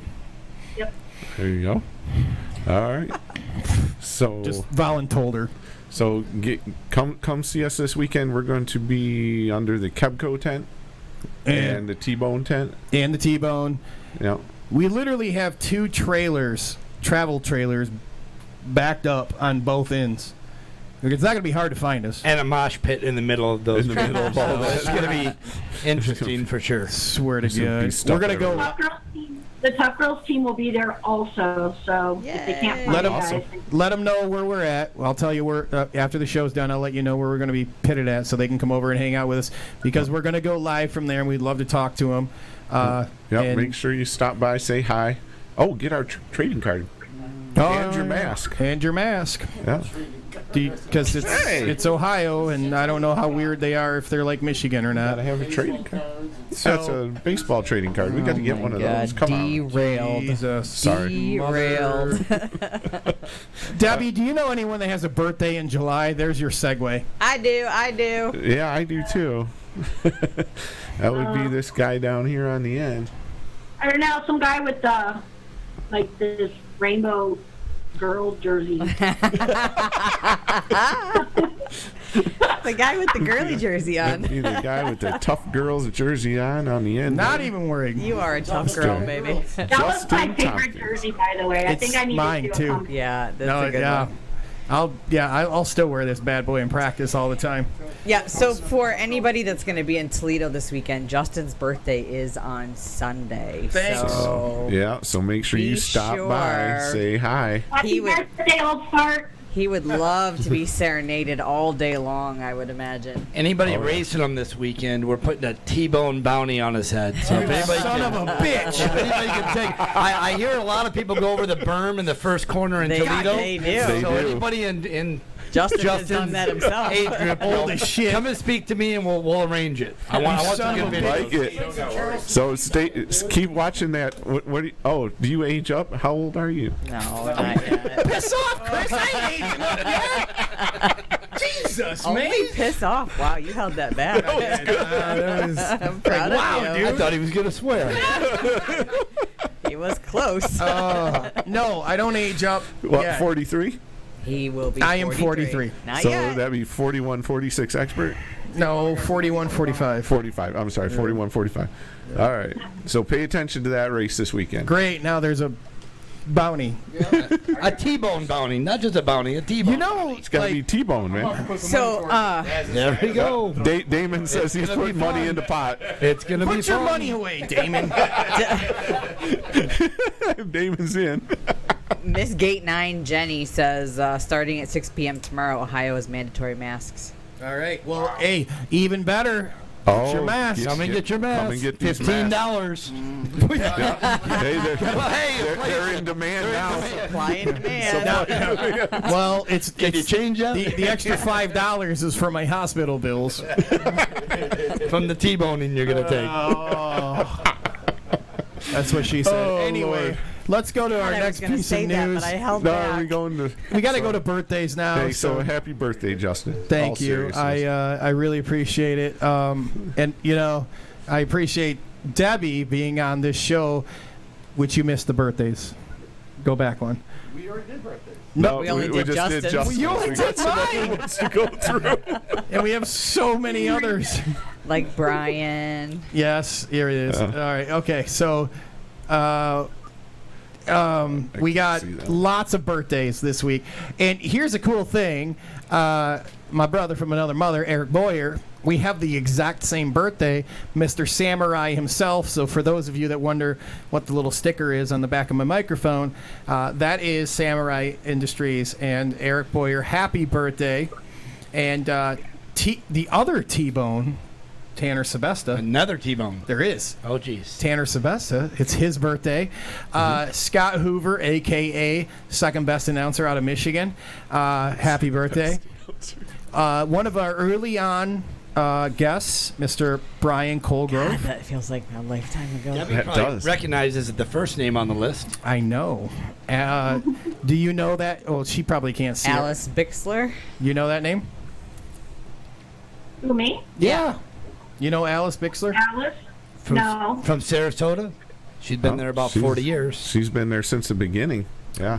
How about we'd Miss like to wish Kitty? her a happy birthday. You know Miss Kitty? I've never met Miss Kitty. I would love to. She's such an inspiration. Amen. Yeah, we'll Yeah. wish her a happy We birthday. got it. I don't know her personally, but I would really love to meet her. Let's get her on the show. That would be, yeah, Miss Yeah. Kitty. Darlene and wants to Alice. meet her. Alice would be My wife another wants good to one to meet her. have on the Yeah. show. Talk about a good role model. Absolutely. I think she's been on the most talk shows any BMXer's ever been on. Yeah.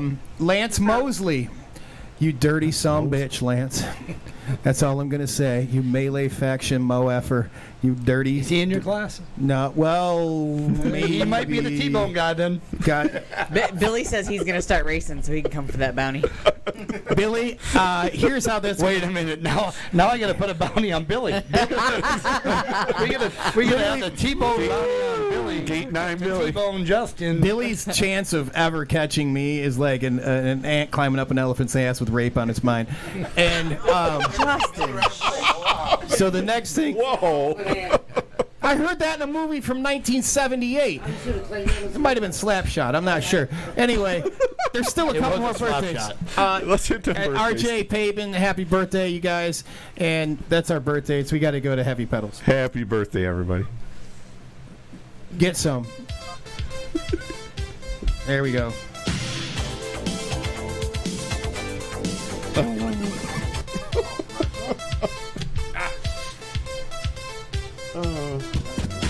Heavy Pedals BMX Zine. Voted #1 BMX zine in the world by Michigan BMX Podcast Show viewers and listeners. Get your copy now. Heavy Pedals is sold locally at Solon Bicycles, Ray's MTB, Reggie's Bike Shop, and globally at heavypedals.com. Make sure you get over to our Facebook page Give us a like and a share, and while you're at it, head on over to our Instagram page at Heavy Pedals BMX. Do it when we come back. We're never having cake before a show No. again. No, man. I don't know. We got to have cake. It's all right. We are back. Here it is. Heavy Pedals time. Chris, it's All time right. for you to do your best sham wow infomercial. Wow, that's an old. I forgot about that. Damn, wow. Sham wow. And if you order right now, you get 5 of them for $19.99. Well, if it was 5, they're Now it's- $6 a piece. I don't know what it was. All It's right. always like Well, I if you mean, get, no, the Heavy not- Pedals is. Oh, I'm sorry. We're not talking about that. We're talking about the ShamWow thing. Oh my All god. right, so, all right, let's get back on track. Heavy Pedals, issue 3, out now. Go to Heavy Pedals, spelled with a Z.com, pedals.com. Order your copy. It's $6. Chuck, our buddy Chuck over there at Heavy Pedals will send it out to you. Broken arm. With his broken arm, that's right. And it's all color. We're not just racing. There's some dirt trails. There's some freestyle riding, street riding. What's that? Very bad picture of me in there. There's a picture You're of in there, Damon. Damon? Damon's in there. Rumor has it from the chat that Heavy Pedals will be pitted right next to the Tuff tent, which will be in front of the USA BMX trailer, so you guys can head there and get your All Heavy right. Pedals. So it's all color. Here's a, I don't know where's my. What are you thing looking here? at? Oh, here, there's one. All Things BMX show ad in there. We got. Let's see what else we got in here. I'm just going to show you a couple pages real quick, so you can go check this thing out. Get your copy now. Also, check out their website. They have T-shirts, Heavy Pedals BMX Zine T-shirts. Check those out. Get yourself one of those while you're there, getting your copy of the latest issue of Heavy Pedals BMX Zine. So I know, Debbie, your screen's a little pixelated, but here on. And if you don't have one of these, I'll put it in with your mask we're going to send you, because it's a really, really good magazine. But this picture is Solon Foster jumping over our DJ that's in-house tonight. Right? What? Yeah. No, for real. Where is this? That's down at Toledo. No, it's not Toledo. What? Here you go, Chris. All right. Oops. So make got sure you it. get your. Okay. Yeah. Cool. Man, deal. that is the longest Cool deal. ad for Heavy Pedals. Chuck, I'm going to send you a bill. Yeah, I think we should double bill. Well, you can double bill nothing. I mean, go ahead. All right, so the next little piece of news we've got here is the upcoming events for. Hey, we got. Oh, pork chop. Hold Hey, we got Pork Chop hanging out with us here in the studio now. How you doing there, buddy? Those headphones. Here he is. How you doing there, kiddo? The upcoming races and events down at DeSoto BMX. Debbie, you ever been to DeSoto? Under the Big Top, Texas? No? No. All right. Yeah, Well, unfortunately, sad story. All their events this week are canceled by the city of DeSoto, and we just want to pass it along because Chris Allen, the TO there, one most inspirational guy in BMX. Amen. For sure. Bro, he raised the bar.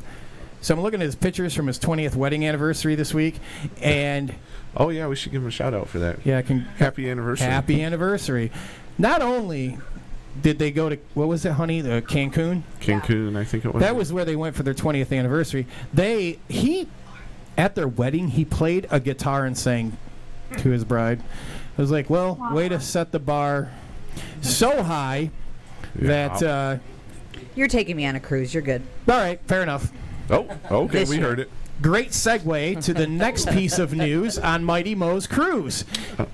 You're welcome. Chris, you got Wait, I my. don't- It's not in the notes. No, I This is don't. what I love. Justin and I didn't coordinate notes, so. Nope. So No, Mighty I'm- Mo's cruise. Who's on? Who is the guest of honor? All right, Chris? I can handle that. I know who that is. All right, so the guest of honor is one and only Stompin' Stu Thompson. Debbie, you know him. Yep.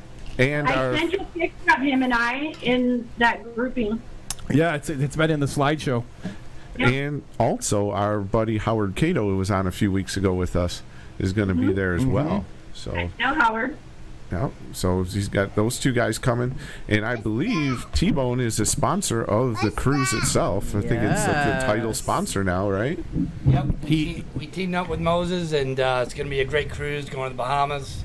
It's going to be a really fun time. 4 nights. 4 nights. There'll be a lot of people that haven't seen each other in a long time, and he really, really sold me on the idea of getting involved because it's great for BMX. It's great for the history of BMX, and it's going to bring a lot of people together. And that's in September 2021. Debbie, yes, can we get you on this cruise? Sure. Sure. You don't have to wear clip pedals, trust me.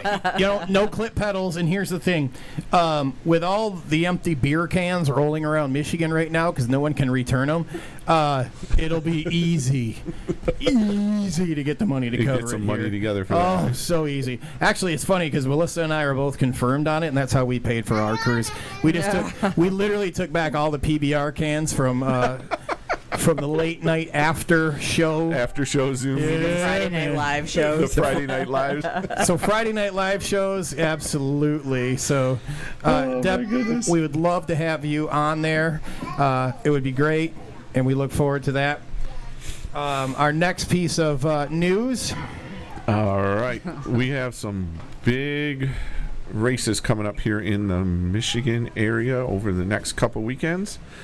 And we have coming up this weekend, we have the Buckeye Nationals down in Toledo, Ohio, which is, 5 miles from the Michigan border. It's right there.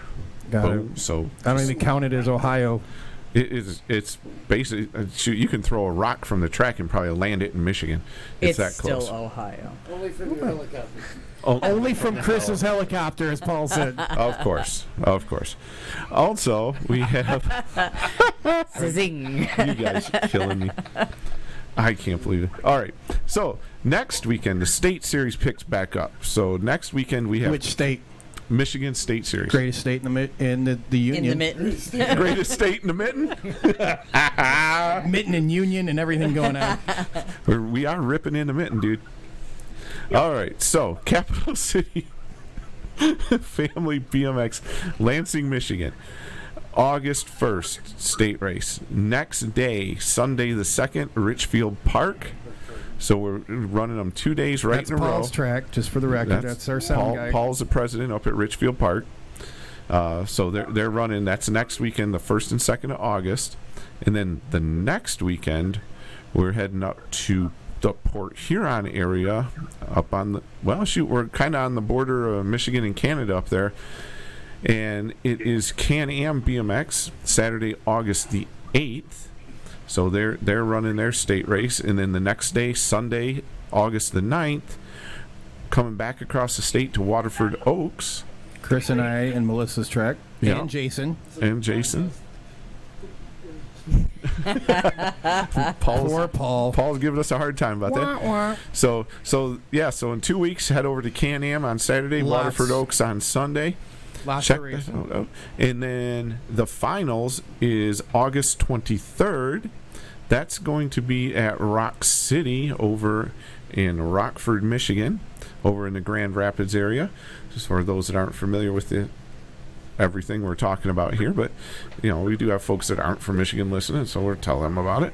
And if you want to find out all about these races in more detail, registration times, go to their Facebook pages. Check it out. It's also listed there. We have it listed on our Facebook page. We have that schedule that you're looking at right now. So head over there, check that out. Join us for the state series. And then, like we said, we do have the Buckeye Nationals this weekend. And we just got news a few hours ago that the race down in Nashville, Music City BMX, has been canceled due to COVID restrictions put into their state. I heard it really had nothing to do with COVID. Oh, really? No, I heard it had to do something with a thunderstorm. Oh, okay. I did not know that. Well, let me give you guys. I made that up, by the way. Let me give you guys the update on the Florida State Series, right? Oh! All right. That's the other peninsula. This is so easy to do because we have no idea when we're going to ride. We have no idea when the state championship is going to be held, and people are not happy about it. Okay. So we've not. gone through our whole series. We were supposed to be done in July. Yeah. Yeah, before it gets really hot down there. The last stop of our series is postponed. The championship is postponed, and we have no idea when we're going to race the series. So that's it. That's a it's bummer. easy though. We have no idea. That's your update. Stay tuned. There you go. Well, and with that is all of the news, rumors, and shit talk. We appreciate you guys for joining us, and we want to ask Debbie and tell her thank you for joining us. And you know what, Debbie, you are coming back for round 2, okay? Okay. Because this is what happens. The conversations run way longer than we think, and we got to come back. We got to do round 2 because we didn't even get the chance to talk about the Tough Girls Foundation, the Tough Girls team, Tough Guys team. So within a few weeks, we'll get you back on so we can talk about that. We've got a lot to talk about with the foundation and what we're doing for the girls. So. Because it is amazing, all right? It truly is. Is there a website, Facebook page folks can go check out? It's under construction right now. We're redoing some stuff there, but you can find us on Instagram at Tough Girls Foundation. You can find us at Tough Girls BMX, at Tough Guys BMX on Instagram, and then on Facebook is the Tough Girls, Tough Guys BMX team. There's also a Facebook Tough Girls Foundation mentoring page as well. Okay. And then we'll have you social media pages. So right. And then we'll have you back on to talk about all different that. things going on. I've got the teams, and then I've got my my mentoring program. Now we have one last thing, and this is a very, very, very big thing. Okay, so there's one other person that is part of this. Are you ready, Debbie? All right. All right, here it is. She looks nervous. I'm not gonna say it's more prestigious as being in the USA BMX Hall of Fame, but you are the second person to be inducted into the All Things BMX Hall of Fame, formerly known as the Michigan BMX Podcast Show. Awesome. Now, you are in with very exclusive company, Mr. Chris Jeffrey. You and him alone are in this Hall of Fame, okay? So I want to tell you thank you so much for everything you've done for BMX, all the help and support you've done for all the girls, all the guys, and you know what? Just for being a badass friend and helping me out through some of the rough times. I'll be selfish for a minute. You really helped me through some dark times after Mom died. Thank you. And I'm very happy that you got to be on our... Yes, and I'm very happy that you got to be on the show, and I couldn't be more proud of you. And we're very, very happy that you are now the second inductee into our Hall of Fame, which congratulations. It's nowhere near as awesome looking as USA BMX. We're going to tack a Polaroid up on a wall somewhere and start our own wall. But you and Chris are our first people in there. And it's your moment right now to tell and give a shout out and thanks to your people, your sponsors, and everything. Yeah. The floor is yours. Sure. So in my Hall of Fame speech, I thanked a lot of people. So this time around, basically, I want to thank all the girls out there who are giving it their best shot to be out there and be active and be healthy and compete and do what they want to do and just be damn fearless. So I want to thank all those kids who are out there doing that, and for the women that are coming back from maybe having their first kid or have just retired and want to get out there and just ride and be healthy. Those are the people that I want to thank. You guys make this sport what it is. It's a family thing, and we just want to get more girls on bikes, more butts on bikes, and I want to thank everybody. Awesome. And as always, we will post the after chat. Debbie, don't hang up. But Chris always takes us out. And I want to say thank you to Brian and his bride, their lovely child that's been running around here, having the time of his life with Melissa's daughter. Damon, thank you so much. Brian, Man, thank you guys for coming all the way to Florida, up here to Michigan for my birthday. Debbie, thanks for coming from Arizona here for my birthday. Damon, coming up from wherever you live. D-Town. D-Town. Y'all don't know what up though means unless you're from Detroit. So all of you guys, thank you so much. You guys made this night a good time. Damon, wait a minute. Wait. Whoa. Give Chris 2 seconds. Yep. Damon, take us out of here. Debbie, we love you. All right. Again, thank you everybody for stopping by. Thank you everybody for stopping by tonight. Make sure you like us on Facebook, subscribe to YouTube, follow us on all the different social medias, and see everybody this weekend down in Toledo. Have a great night, everybody. God bless. Ready? 1, 2, 3, 4.